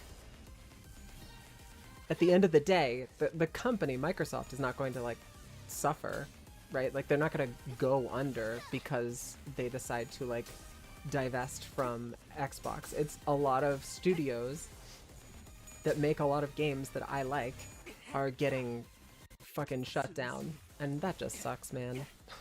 Like, I loved State of Decay 2 was amazing. Just super fantastic game. Just really, really fun zombie survival game with like stakes and permadeath on your characters, on your villagers, your units inside the game. And I went back and replayed. I played through State of Decay 1 and played through all of its DLC after I finished State of Decay 2, and that game was equally fantastic, brilliant in different ways, but equally well made, well crafted. And State of Decay 3 is like in the middle of its playtesting. It's in its like closed beta phases, and they're talking about shutting down Undead Labs, and I'm like, it's so infuriating. It's so angering. I don't even have the words for it. Like this news just hit me whenever I went to go take my break and went to the toilet, and I'm just like, my friend said that he's gonna be frothing mad if they shut down while it's in the middle of playtesting. If they shut down Undead Labs, and I couldn't agree more. Like I will be fucking beside myself. I will be irate if they decide to shut them down. Wait, you better stay away. Lay one finger on me and you'll regret it. You have no idea who's looking out for me. What? Don't freak out now. A big brother from the middle. Ooh, a BB. And this Queequeg, the middle put a pretty hefty bounty on her head. In case you didn't know, she's not only dared to quit the middle, but also decided to fall off the face of the earth. Now that's what you call prime stupidity, given that the middle never forgets. Okay, are you finished? Wait, really? You're still gonna kill me? It's our mess. I'm not about to leave any loose threads behind. It's the middle we're talking about. The middle. Don't you know who they are? Wait, fine. I'll tell you where your friend is. The shipping container you're looking for. We keep living hostages in shipping containers marked with a green triangle. And since he's a recent catch, you can go find him on the east side. Probably. Green triangle, huh? What if there's more than one of those? What if it's in a different shade of green? What if you're just lying to get out of a pinch? You should be able to tell. You should be able to tell right away. I'm serious, please. There you have it. I'd say that's more than enough confirmation. Happy now, Sinclair? Sinclair was frowning, but Ishmael didn't seem to care. She stood there, rubbing her wrists of her weapon arm. It almost appeared as though she was measuring the amount of strength she needed to turn Smee's head into pulp in one fell swoop. Wait, killing her could cause a lot of trouble. We know where the hostage is, and I think that's good enough. Let's head back. I don't feel the need to convince you, manager. Kindly get out of my way. I don't want to waste any more time to this. You know what else is a waste of time? Killing me. How about we go on our merry ways, huh? I disagree. Ishmael, I can be pretty fast. Ishmael's eyes were still lost and wandering. She swung back her harpoon arm, ready to strike, and before I even realized what I was doing, I was leaping in the way. Executive manager! Dante, are you insane? You're the one who's insane. You dare lay your hands on our executive manager? Was insubordination not enough? Smart choice. If you killed me, a big brother or even a big sister would have gone after you. I recalled the time when the exact opposite happened, when Ishmael leaped in front of me, taking the malfunctioning machine's bullet in my place, and called my name as her body liquefied, as though she had faith that my name alone could make everything right again. Did you just take a harpoon for that bitch? If I aimed a bit to the side, I would have hit you in the face, you stupid clock face. Do you understand? Yeah, I do. Boy, you really did wet the heck out of that harpoon. This really hurts. Can you please stop it with your stupid goddamn quips? Executive manager. Her words and actions just now are more than enough to constitute a full-on mutiny. She made an attempt on your life with her direct superior. I can no longer sit idly by and watch. Though you may not have the punitive authority, we must make a detailed report of these incidents and relay it to the higher-ups of the company to discuss our future actions. It's okay, Otis. I chose to get in her way. This is not okay. That individual has consistently and repeatedly caused serious setbacks to our mission, and that, executive manager, is crossing the line. Otis, I said it's okay. I didn't take the harpoon for that woman. I took it for Ishmael. Huh? What? Did you flip a switch and decide to become a humanitarian all of a sudden? You never had to dirty your hands with a drop of blood, not even once. You just sat back and ordered us to bloody ours in your stead. And now you're telling us to, what, ease up on the murders? What are you even trying to say? That you don't want us to get traumatized anymore? Some touchy-feely shit like that? No, it's just my intuition. That probably wasn't very convincing, was it? No, of course not. Intuition comes from experience, from memories. You remember Jack all before the clock. Dante, how can I trust your intuition? That woman, I think she's in a pretty important position of power, at least in this district. Killing her before thinking things through could complicate things.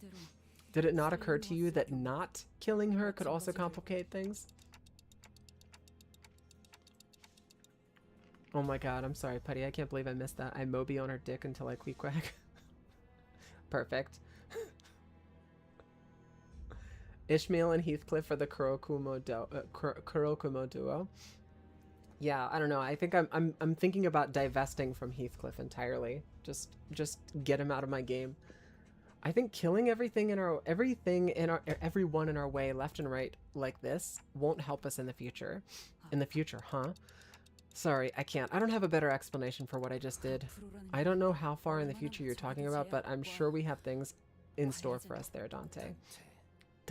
Dante, do not ever put yourself at risk in such a manner again.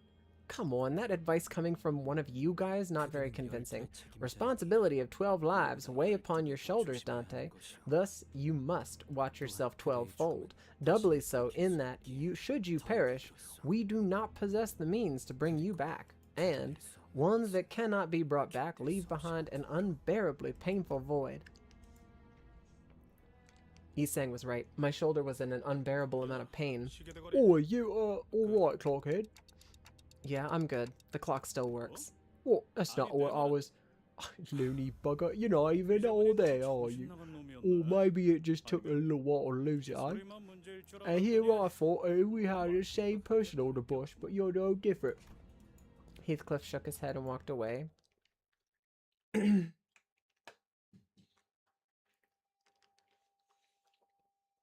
Heathcliff, all of the sudden, is like, I'm not all that bad. no, Heathcliff, you are all that bad. Nothing has changed. You think all of these shipping containers are full of... Right. Let's try not to linger on that thought. I try my best not to speculate about what terrible things the pirates might be hiding in that mountain of shipping containers. Hey, who's there? How'd you find this place? Ah, hey! We were just here to check out that shipping container with the green triangle over there, and we'll be right out of your hair, okay? Let's take them out before anything worse happens to our agent. Didn't Dante just say, like, maybe we shouldn't kill everyone in our path? And then he's like, oh, kill those guys. Gun them down.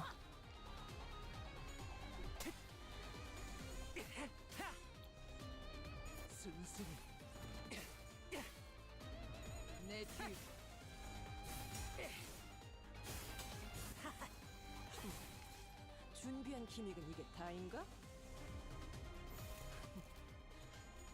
거긴 킬존이다.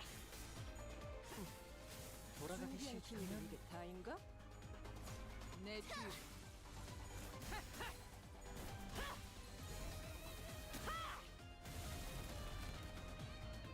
그쯤 해줬으니 포장지 한번 벗겨야겠군.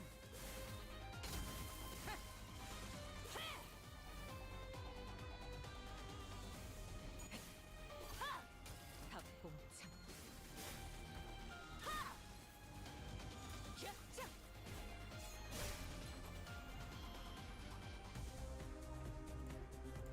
전부 잡아드리죠. 물어떨굴 수밖에.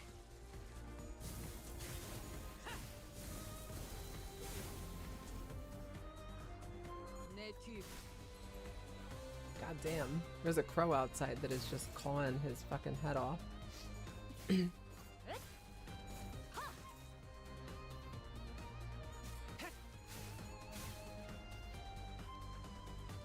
soon as I mention it, he shuts the fuck up.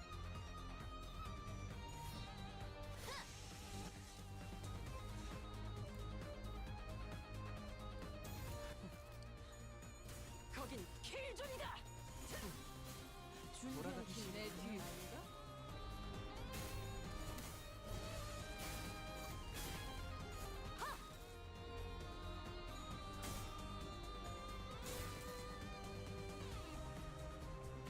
기껏 단수가 이어져. 그럼 끝이다.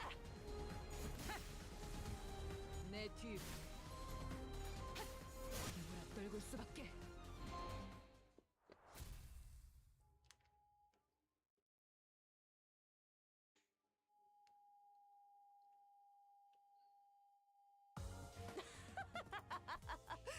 어때 딸? 엄마밖에 없. 등롱을 밝혀 앞길을 열어라.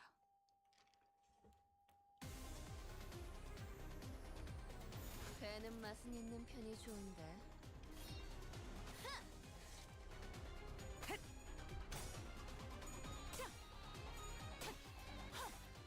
귀와 요격.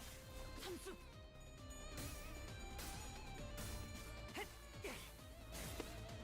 내 뒤.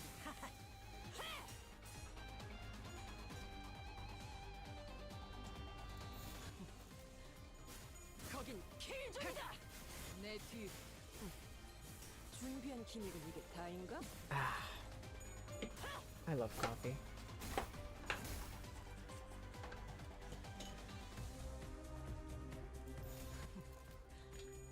거긴 킬존이다.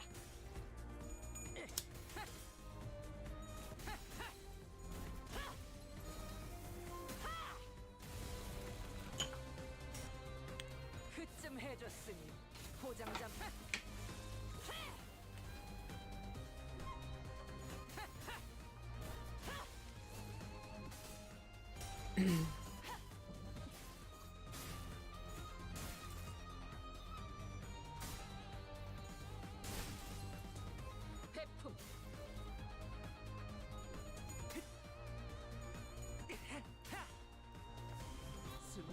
돌아가기 싫다면 보라를 받으시죠. 그렇게 무르진 않네. 전부 잡아드리죠.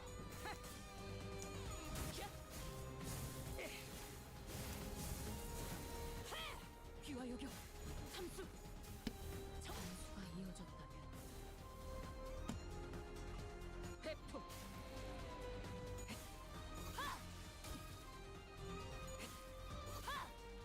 닭봉창.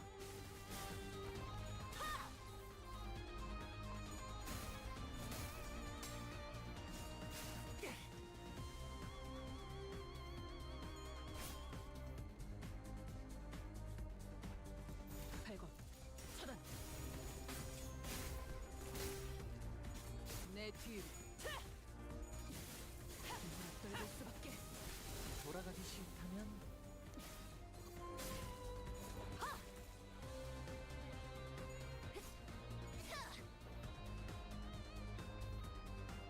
배는 맛은 있는 편이 좋은데. 목을 내놓으시죠. 회풍. 준비한 기믹은 이게 다인가? 떨굴 수밖에. 돌아가기 목을 내놓으시죠.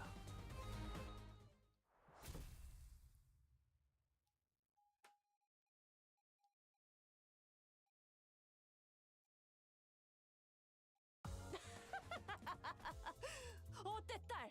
엄마밖에 없지? Alright, looks like we're a third of the way through at least. More story. 이 컨테이너일 This 거예요. one. It's gotta be this shipping container. And in here should be the LCCB team captain. Pshaw. I really thought I was done for. Name's Pilot. LCCB Preliminary Observation Unit 3 Assistant Manager. 팀장이 Wait, 아니었어요. you're not the team leader? But the pirates said they captured the LCCB team leader. Hey, I'm standing right here. What's up with the obvious disappointment? Anyway, thank you for saving my life. I heard so many stories about y'all, the LCB, huh? What kind of stories, I wonder? Happy to make your acquaintance, sirs and ladies. I've been a huge fan ever since I joined the company. Why are you all looking at me like that? Long story short, there was a whole mess with the other guy who claimed to be a fan, so yeah, you gotta understand. Oh, and I have a message to deliver, you guys. Hey, I bet you guys are chaotically running around somewhere in U-Corp like headless chickens and messing everything up. Time for OOF. Wait, I'm just delivering the message exactly as she said it, annotations and all. Watch out. Don't you think it might have been better to start with, and I quote, and tell us who this she is? Abbreviations and omissions are two completely different things. I'll let this slide fledgling just this once. Who she is? Well, of course, it's none other than manager Miss Sod herself. Sod is alive? Manager, did she get promoted? She's still in recovery, but after team arrived just in the nick of time and treated her wounds, saving her life. I'm glad it wasn't a posthumous promotion. Manager Sod wanted to meet all of y'all too, but couldn't make it out on account of her being on a different mission. I'm glad she's okay. Is Sod okay? Of course. It wasn't the smoothest recovery, but she's now healthy enough to eat some grub and hold a lengthy conversation. That's great, but I was asking because she lost her partner right before her eyes. Oh, Pilot produced a piece of old folded paper and began reading from it. This is a reminder to all LCCB employees. We, the Before team, are assigned the paramount task of clearing the path before anyone else does. Every bloodied step, every flesh given becomes another stepping stone for your fellow Limbus Company employees to follow in the future. That's the very first line from the new hire training guide we were issued, and I'm proud of it. I'm proud of the sacrifices we make. Most of the coworkers at LCCB just want to make a quick buck before quitting and say, I'm the odd one though. You're proud of the sacrifice? Seriously? Now, is she? What? You want sardine whale-flavored ice cream? No way, me too. Why don't we head out and get some together? Hey, let me go. Why are you so strong? Rhodia grabbed Ishmael's arm and began practically dragging her outside. Well, just in case she gets into another fight, I decided to sneakily follow them from a distance. Ishi, you gotta stop bringing down the mood like that. We saved his life, didn't we? I understand that things are a bit rough right now, but let's be a bit more patient, okay? Rodion, that back there, That's just indoctrination. They're brainwashing them. No one wants to admit that they're just throwing themselves into a meat grinder, so they wrap it neatly in the name of self-sacrifice. I know. Then why? People need a way to endure that reality and go on living somehow. Some people live from paycheck to paycheck. Sometimes they just don't have a choice.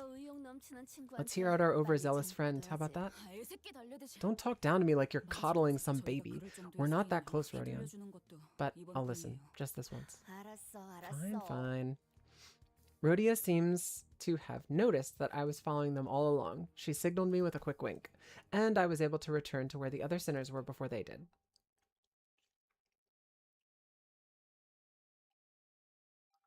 That was a nice little moment. I like that with Rodion.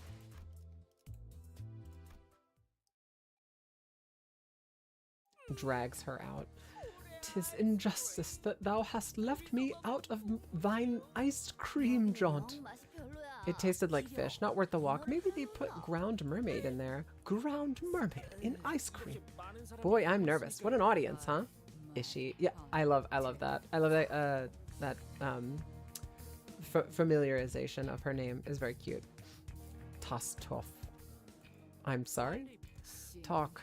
SFS. Or suffer the obliteration of forehead? I appreciate you translating it. I feel a bit better. She reminded me a lot of our LCC before team director just now. Must be a hell of a boss, huh? Where do I begin? It took us a hot minute to pinpoint the location of the Lobotomy Corp branch housing the Golden Bow. Actually, me and my teammates, we ran a pretty tight ship. But the Twin Hooks pirates of U-Corp backstreets caught wind of us sniffing around. Listen here, lad. This be the cheapest bottle of oil in the Great Lake, I tell ye. What? How? That's ridiculous. Y'all are telling me that this whale oil of dubious origin is worth how much? Wait, yeah, no wonder. You pretty much antagonized them to their faces. Okay, in my defense, those fellers was about to rob us blind. I mean, couldn't you have just paid a bit of money for some intel, though? Well, anyway, after a thorough search, we identified the exact location of the Lobotomy Corp branch with the Golden Bow. Did you find the Golden Bow? Yep. Saw that fabled golden light, too. Too bright, yet not too bright. Was it? I had to see it with my own eyes to understand what that meant. Boy, what an incredibly incandescent glow that was, even from deep within the Lobotomy Corp branch ship. Observation deck confirmation check. All we have left to do on the docket was the report. Our job, by the way, was advanced reconnaissance to confirm the presence of a Golden Bow. They say that plenty of advanced reconnaissance teams encounter abnormalities or get wiped out in the process. We were about to make our return journey, considering the mission a resounding success, when those pirates followed you through there, huh? Team leader Haru assured us that nothing was out of the ordinary and that these interruptions by opposing parties happened all the time.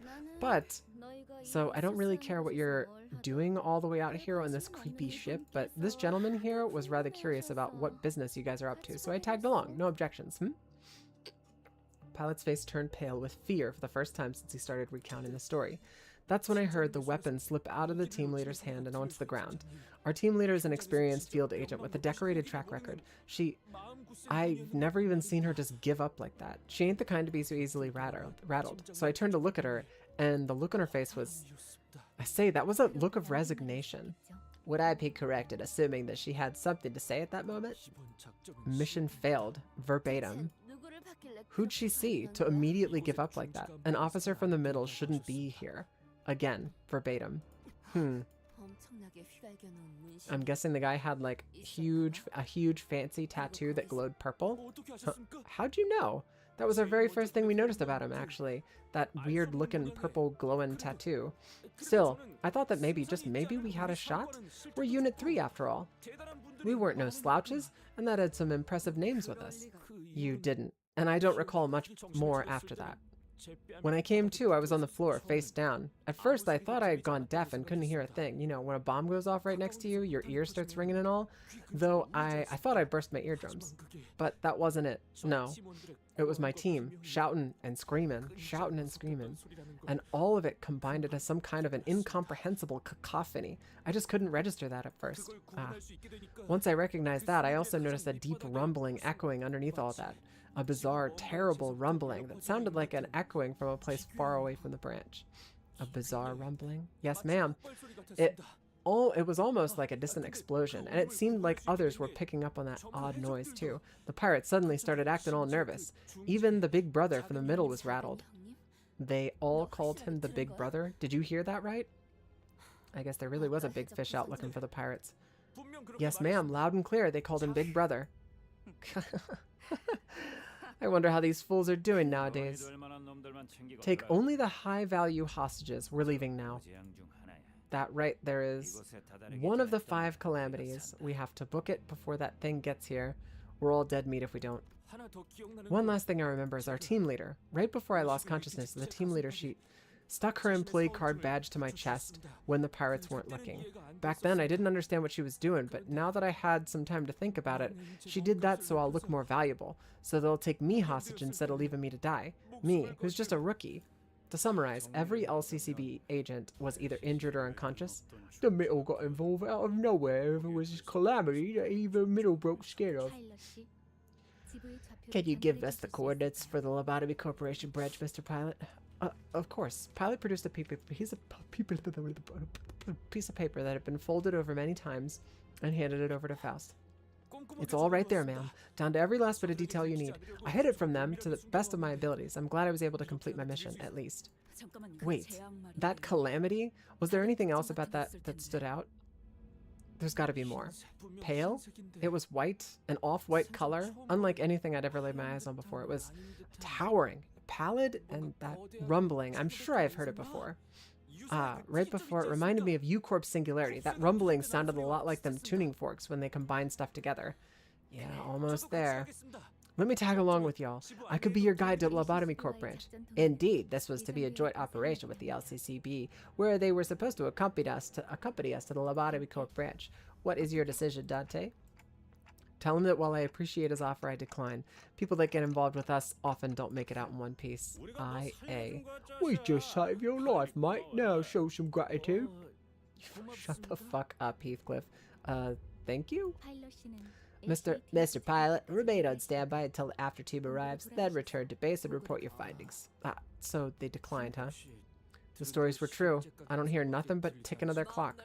Executive Manager, in their endless generosity, has also deigned to thank you for your offer. Remember that as you return.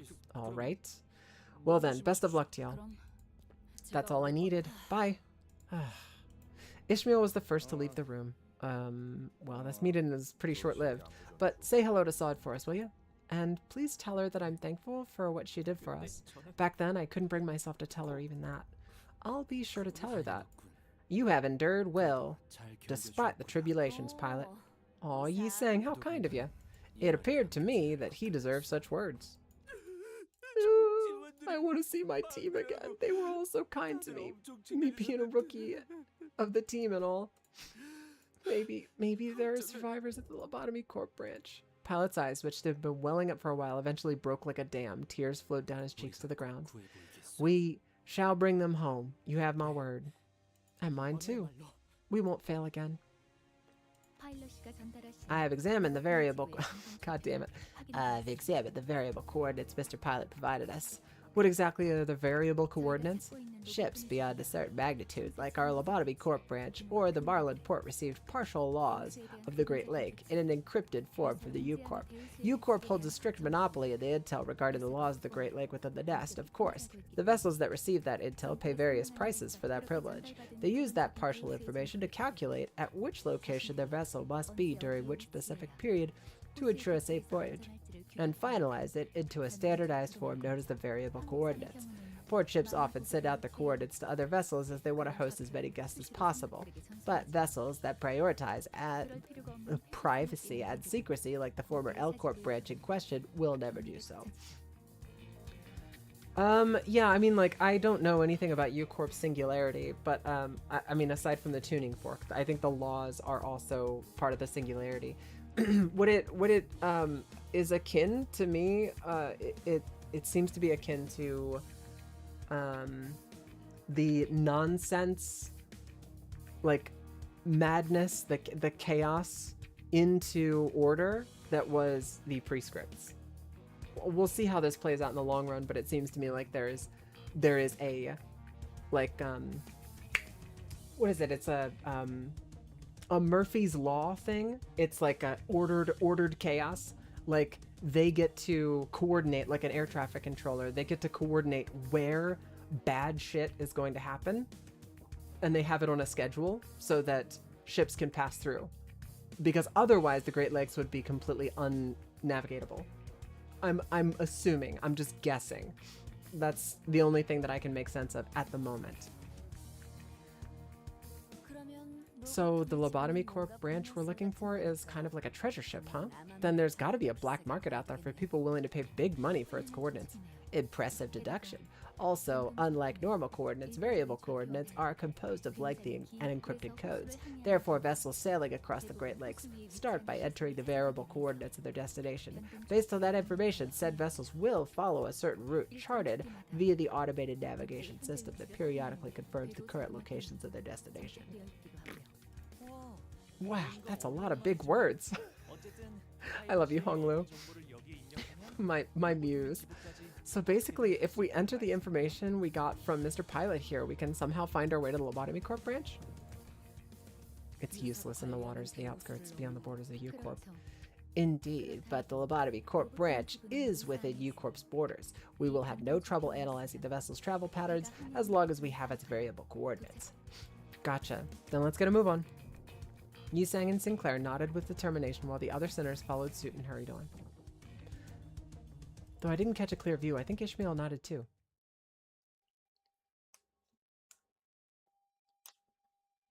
I'm interested to hear more about the laws or get introduced to U-Corp so that I can actually like see what the dealio is.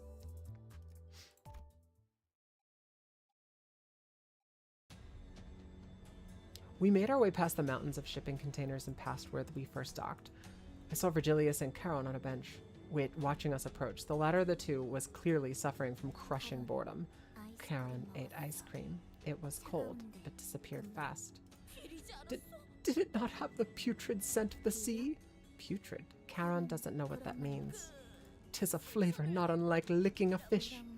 Blonde girl licks fish? Funny tastes, Charon. Shudder. Shudder.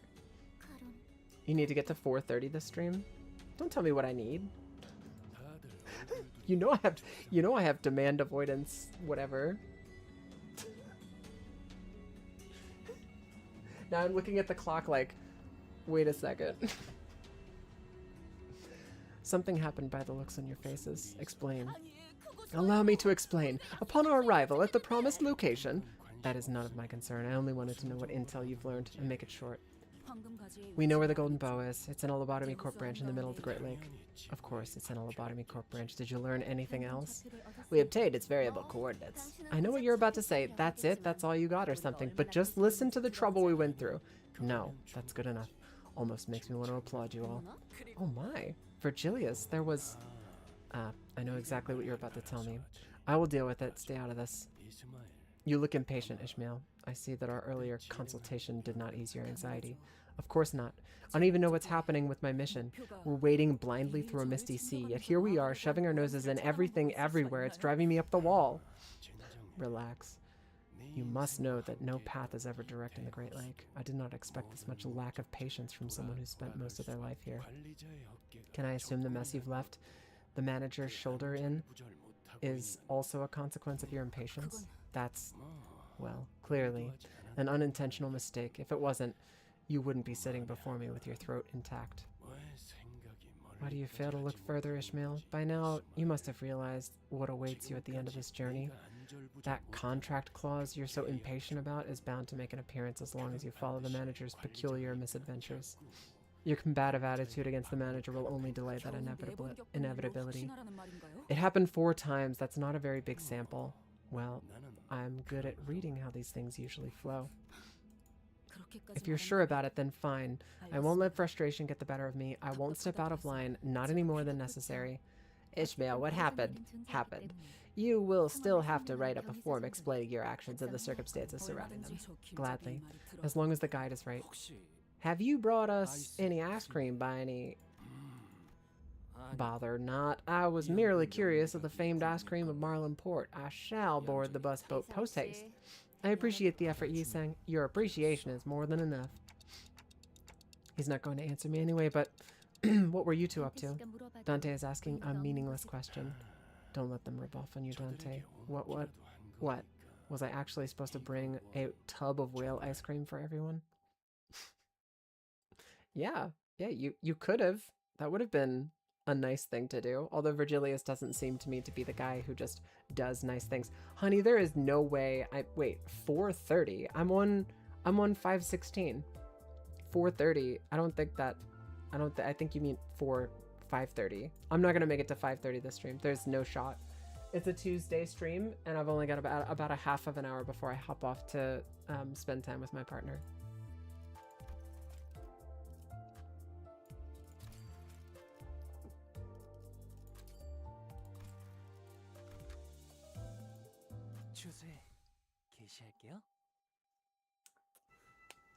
So, Ishmael, this Lobotomy Corp branch is still a ways away. Why don't you rest up for a bit while you can? That's what we always do anyway.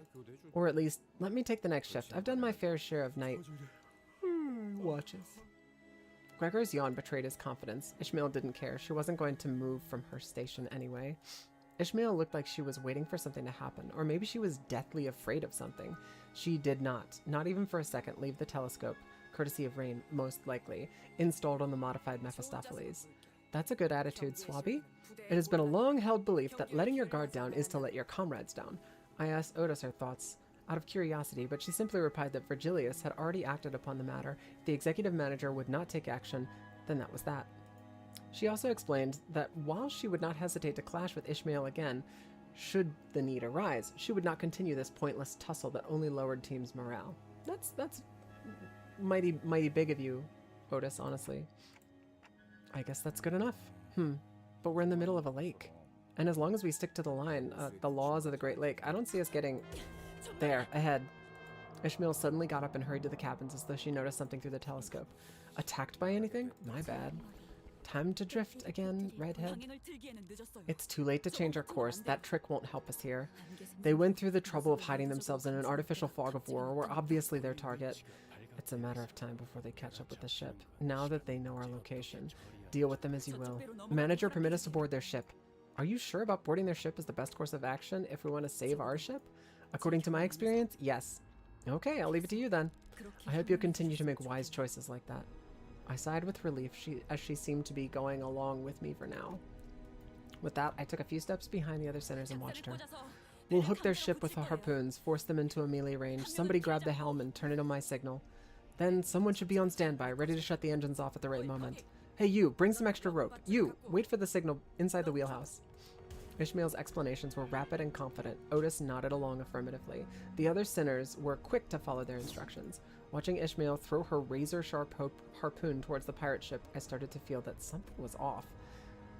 They were...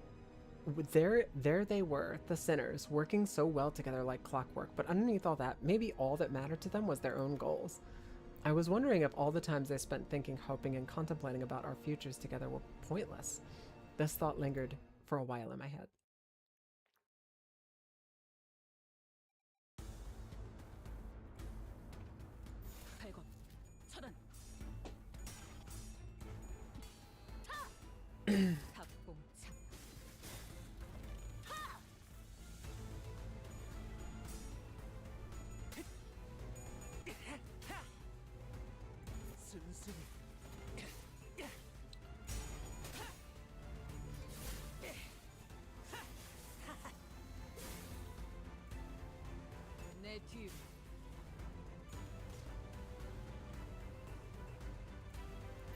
전부 잡아드리죠.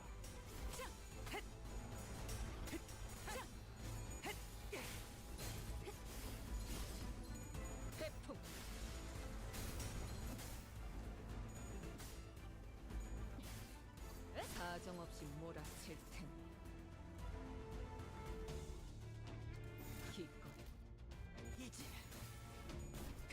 Here I go, skipping combat again. 그쯤 해줬으니 포장지 한번 벗겨야겠군.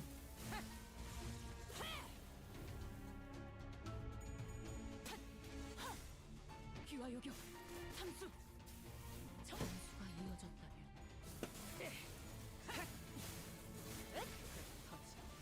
배풍.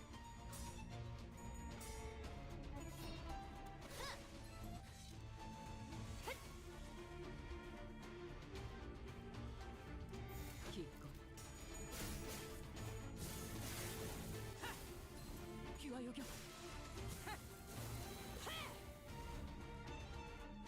태풍.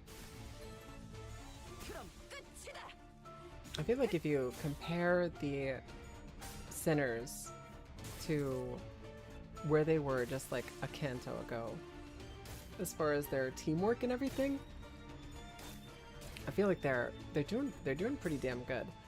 I love that Rodion has kind of like taken on the role of like team mom in a lot of ways. Otis is of course team bootlicker, but like she does a lot of like she's got big sister energy, right? Like big sister, but like kind of like teacher's pet slash big sister energy, whereas Rodion straight up has like mom energy. But she's like chill mom. She's the cool mom who doesn't say she's the cool mom, right? But I kind of like how everybody's starting to, at this point in the story, fall into their own like positions within the group. Yi Sang's obviously like the gifted but burnt out kid, and he does like have like adult energy about him, but at the same time he also comes across sometimes as just like really intelligent and also kind of like sheepish or small. Otis will do whatever needs to be done. I don't know about that. I think Otis sometimes can be a bit misguided in the way that she behaves, the way that she presents herself. She seems to be a bit I don't know how to put it exactly. She seems a bit like she does what needs to be done, but she doesn't always know what that is. Right?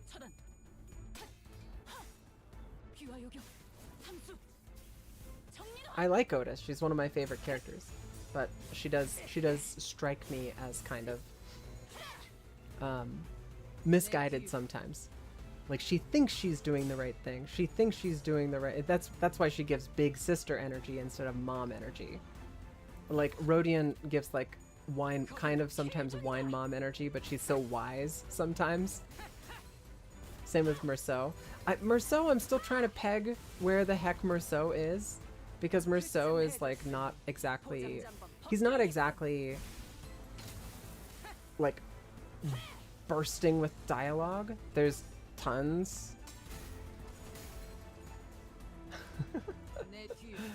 Oh, I love that we put the filter in. Now I see the possible ban evader monitoring. One message was deleted by a moderator.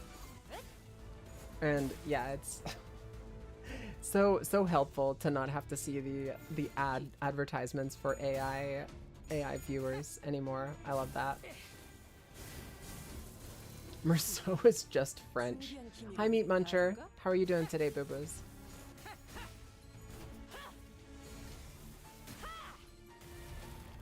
Yeah, I genuinely don't know very many French people, so I don't know how that. I know that if you say like Ryoshu is just Japanese, I'd be like, no, that's not it. I'm doing pretty good. I had a delightful day yesterday.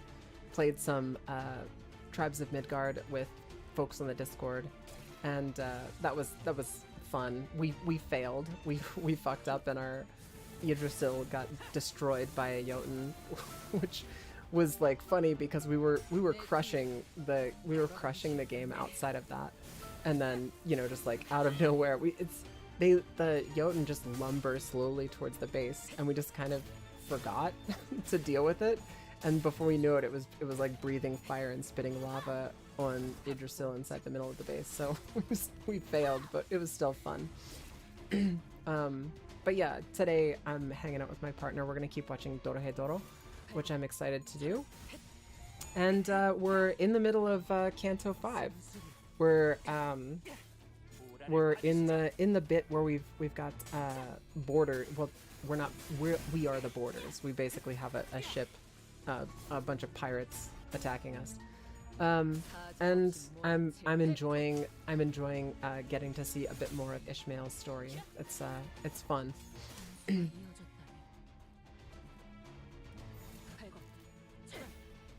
I'm a little bit sleepy, and I'm a little bit disappointed in myself. I couldn't wake myself up this morning at 5 in my usual my usual first alarm. I snoozed it and went right back to sleep. And the cats get grumpy with me if I don't get up at my 5 a.m. alarm, because they usually get second breakfast if I wake up on time. They get breakfast at 5, and then they get second breakfast at 7:30. So they just got first breakfast this morning. You crafty bastards. We were going to board your ship first. We've got places to be, things to do, okay? Now what?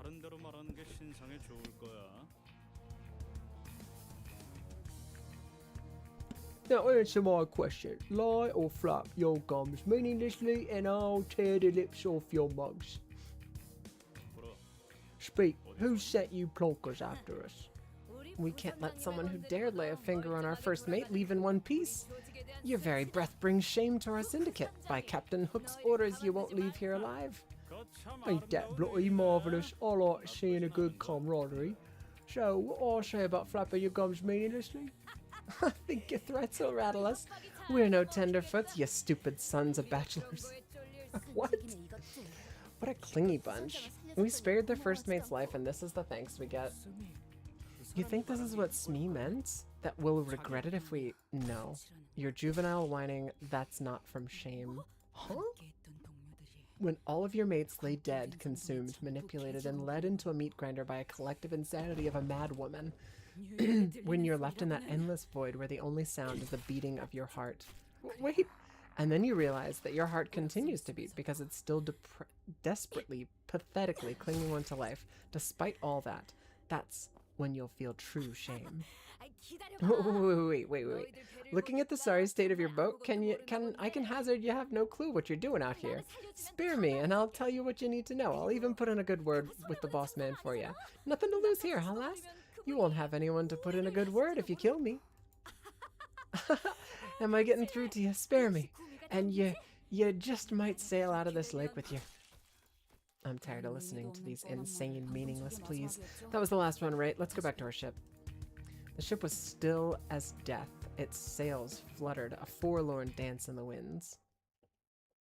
You got an automated cat feeder, and it's so nice. The problem is that our cats are old.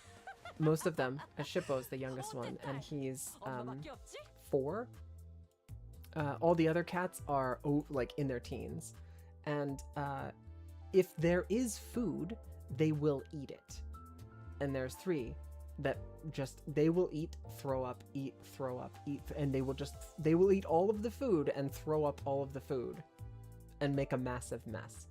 So I think if they were, you know, babies, if they were babies and they got fed, you know, on a schedule with a automatic feeder from a very young age, I think it would be a lot easier, but I don't think it's a viable choice for us. We have to feed them like portioned, and in some cases we even have to babysit them because they'll, like, one of our cats is like a small bear, and he bullies the other cats out of their position and eats their food. So something's been bothering me. Wasn't it weird how they all seemed so certain that if we kept going this way, we'd run into some other huge disaster? It is nothing of note, manager. It is but a byproduct of their firm belief in their advantage over us. I have observed an oddity, however. They have installed numerous spikes on the lower side of their ship's hull. Are they not ramming into other vessels? I have heard that such tactics were occasionally used in naval combat. They were installed far too low in the water to be useful as a means of ramming another ship. It can be extrapolated from the metal's level of corrosion that the spikes concentrated on the keel of the boat have been installed recently. How did you see the keel of the boat? The water was clearer up close than it appeared from a distance. Maybe they were trying to stop something from climbing up the ship? I can't imagine that any fish would swim blindly into the keel of a boat. They're not birds crashing into windows. Maybe it was nothing. You know how superstitious pirates can be. What if it's like a good luck charm? It's hard to make sure that they don't steal each other's food. Yeah, with so many cats here, it's just not an option. I think if we just had the one cat, I don't know, Shippo, he's got a thing with food. He was born outside and has escaped multiple times and lived outside for weeks at a time, so he's iffy about food. Maybe we should have let Assistant Manager Pilot tag along. How's the ship? 알고 있는 거 없어? You know anything about this, Frau Faust? No pertinent information has been updated. The most we could do is to ensure that we did not violate any laws of the Great Lake. Thus continued our journey to the Lobotomy Corp branch where the variable coordinates pilot gave us. Paranoia of the unknown weighing heavily on our shoulders. After an indeterminate amount of time, Otis, we will have to steer the ship port side. What? Otis, who was looking out ahead from the bow of the ship, whipped around. Whatever Faust said seems to have hit her unexpectedly. Hey, it hasn't been an hour since you told us that. We'll have to cross into this zone in a straight line. We are falling short of our target speed. At our current rate, we will be struck by the next zone's waves as soon as we exit here. Is that the damned law of this zone? Indeed. Though our encounter with the pirates was rapidly resolved, we still fell behind schedule. The variable coordinates now point us to a different route. How much time are we going to have to waste here? According to the variable coordinates, the necessary roundabout path will cost us 3 more days. Ugh. Otis bit her lip with discontent before suddenly turning in my direction. Executive Manager, I have a genius plan. A plan that will not only accelerate this operation, but also increase the chances of securing and rescuing the lives of the LCCB agents. If we were to waste 3 more days at sea, there is little guarantee to their well-being. What's the plan? We keep going forward. With that, Otis slowly raised the accelerator lever. What? Are you nuts? We'd be sailing right into waves. You know that. I know what the waves are, Swabby. I'm not as ignorant of the Great Lakes as you might think. You've had plenty of experience weathering and conquering waves as well, haven't you? Yeah, but that's because they were unavoidable, because we lacked enough information to take the roundabout path. I've never sailed knowingly into waves before. But you still prevailed, didn't you? And that was when you didn't have someone to bring you back. I say that this is well within our capabilities. Besides, there is the added benefit of accelerating our mission and the higher possibility of rescue that the executive manager and a few underlings wanted. It was clear to me that you, Ishmael, weren't so happy with our how slow our progress has been. What is it? Did you suddenly gain a yearning for a 3-day sunbathing break? Instead of responding to Otis's sarcastic remark, Ishmael squinted in the direction the boat was speeding in. The tides, the odor, the speed, the color, the lake over there is the blue whirling lake of Merkin Fish Reek? I haven't suffered its waves before, but I know many ships have. Many ships that have, many of which are now lying at the bottom of that lake. Fine, as long as we don't join them. What if we just take a quick look, and if we feel like it's too much for us, we could just go back the way we came from, right? Go back? There's no such thing as going back in this lake. Your decision, Dante? Let's try following Otis's plan. Dante's like, let her cook. And then somebody else pipes up and is like, I have an idea. It's like, let him cook. Dante just lets everybody cook. Understood. Crossing the zone's borders into the target lake. You've got to be kidding me. Otis, you better be right. As soon as those words left Ishmael's mouth, there was a flash in the sky. Thunder? It's really starting to pour. We're in the eye of the storm. That's not what that means. Wait, but the sky was clear just moments ago. How could this... The waves are already here, Manager. That was an entertaining display. Charon, this seems like a good opportunity to test that function.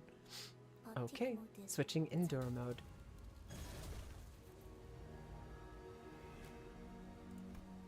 That's when reality began to sink in. What had happened, what happens to, and what will happen to everyone and everything that entered this lake without preparation for what's to come. What do we do now, Ishmael? There's this adage that every greenhorn sailor of the Great Lake hears before they first set sail. There is but one thing you can count on if you find yourself in an unfamiliar lake whose waves are alien to you. A colossal wave rises to its crest before what? Before us. S-I-C. Ready your weapons if you want to delay the inevitable.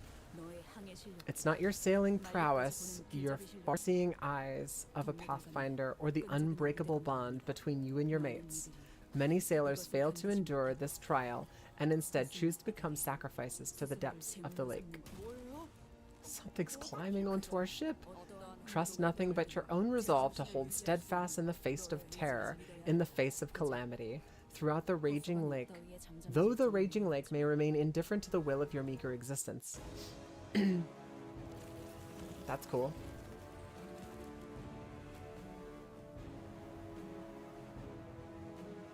So what are these things count as, like, the abnormality things, or are these just like enemies?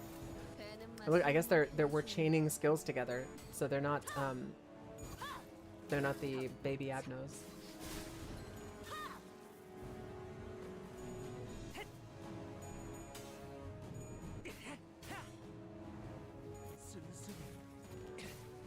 Bleed them dry. Slice them up, bleed them dry.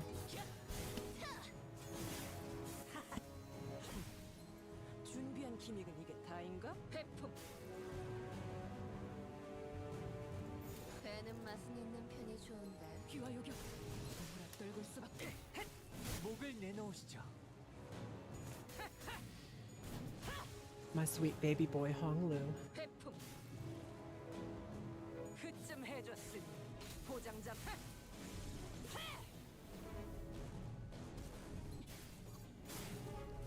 사정없이 몰아칠 테니. 역시 물은 86 damage in a single slash. God damn. 발골. 차단.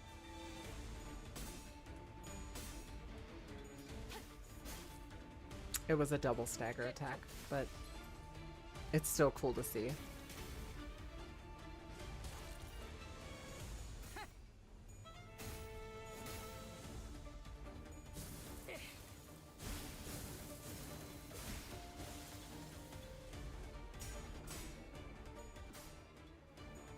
사정없이 몰아칠 테니.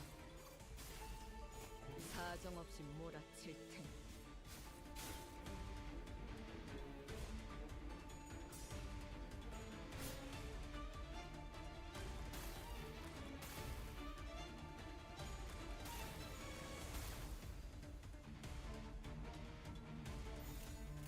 전부 잡아드리죠.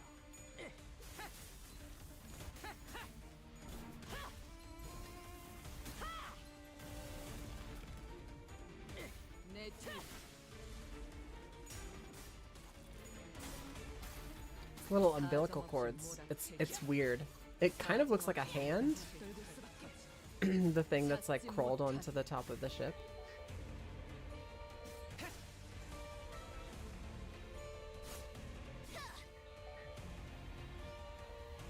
기껏.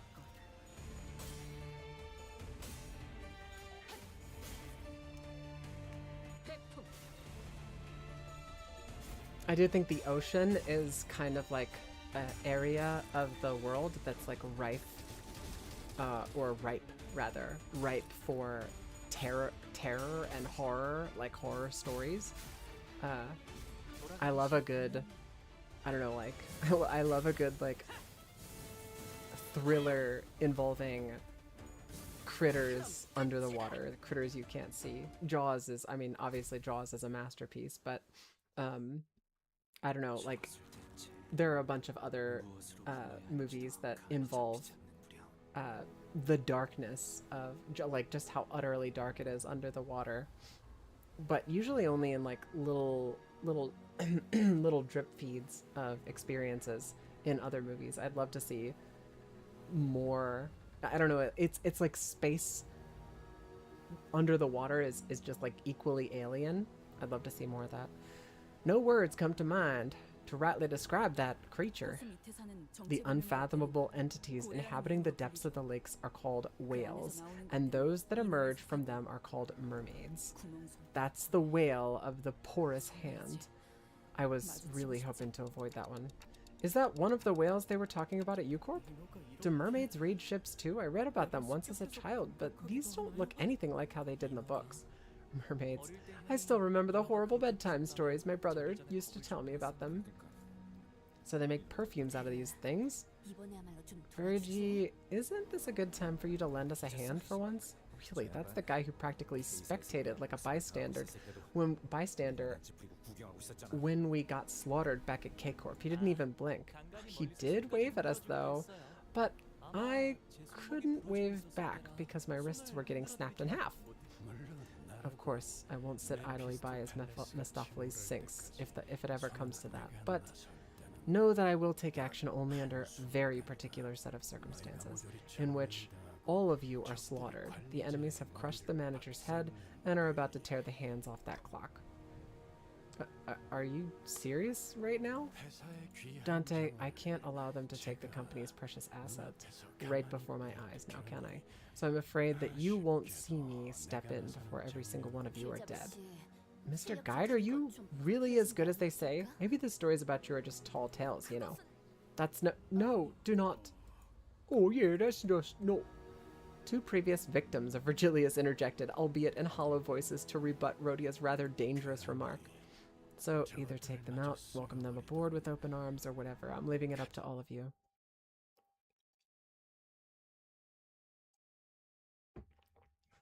Gun them down. Okay, where are we at? We're at 519. Yeah, I can do one more. I'll do 519. Insufficient okay, you know what? I think this is actually it's speaking to me. It's telling me like, hey, you know what? I'm like out of Enkaflin. If I spend another box right now, I feel like it's kind of going to be a waste because it's time for me to wind down anyway. But I will be back the day after tomorrow. Of course, Thursday is not going to be a Limbus stream. We're going to be playing some more Disco Elysium. I want to learn more about that world. It's super interesting to me. But yeah, so far I like this canto much more than the previous one. So, I mean, it can't get much worse than the previous canto. That's for sure. Yeah, we've got basically I don't know how deep the canto runs, but we've gotten maybe halfway through this canto, a quarter of the way. Who knows? Who knows? That the map is only so big, right? I feel like we're at least halfway through this thing. But yeah, so far I love the open ocean. I really like how and you can see it here as you scroll across this map area here. You can see that it's segmented.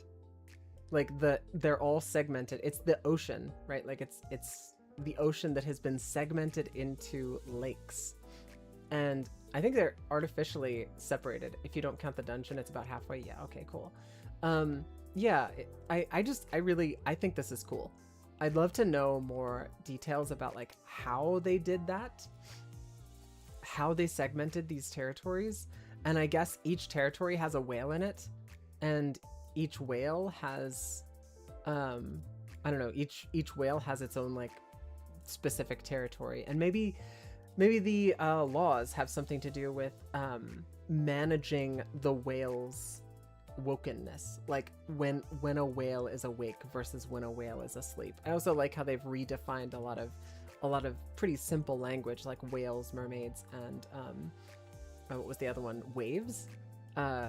Like they call this like turmoil within the segment that you're in a wave, but each of the wave phenomenons are entirely different depending on which segment you're in. So it's all really, I don't know, just it's interesting. Using familiar language to express and showcase something new in this world is really I think done brilliantly in this particular story, and I'm enjoying it. I like the enemy design too, minus the pirates, of course. Smee is a smoking hot fox, but I like the mermaid design was really cool, and I liked the hand coming out of the ocean to grip onto the side of the limboat. But thank you guys so much for hanging out. Thanks for chatting, Meat Muncher and Putty. Love you guys. I'm looking forward to coming back in a couple of days to play some more. I think we've got D&D tomorrow. I've got to double check, but if there is no D&D tomorrow, I might hop on for a short stream. But you guys have an awesome night, and I'll see you next time. Yeah, next time. Toodles and stuff. Much love. Bye.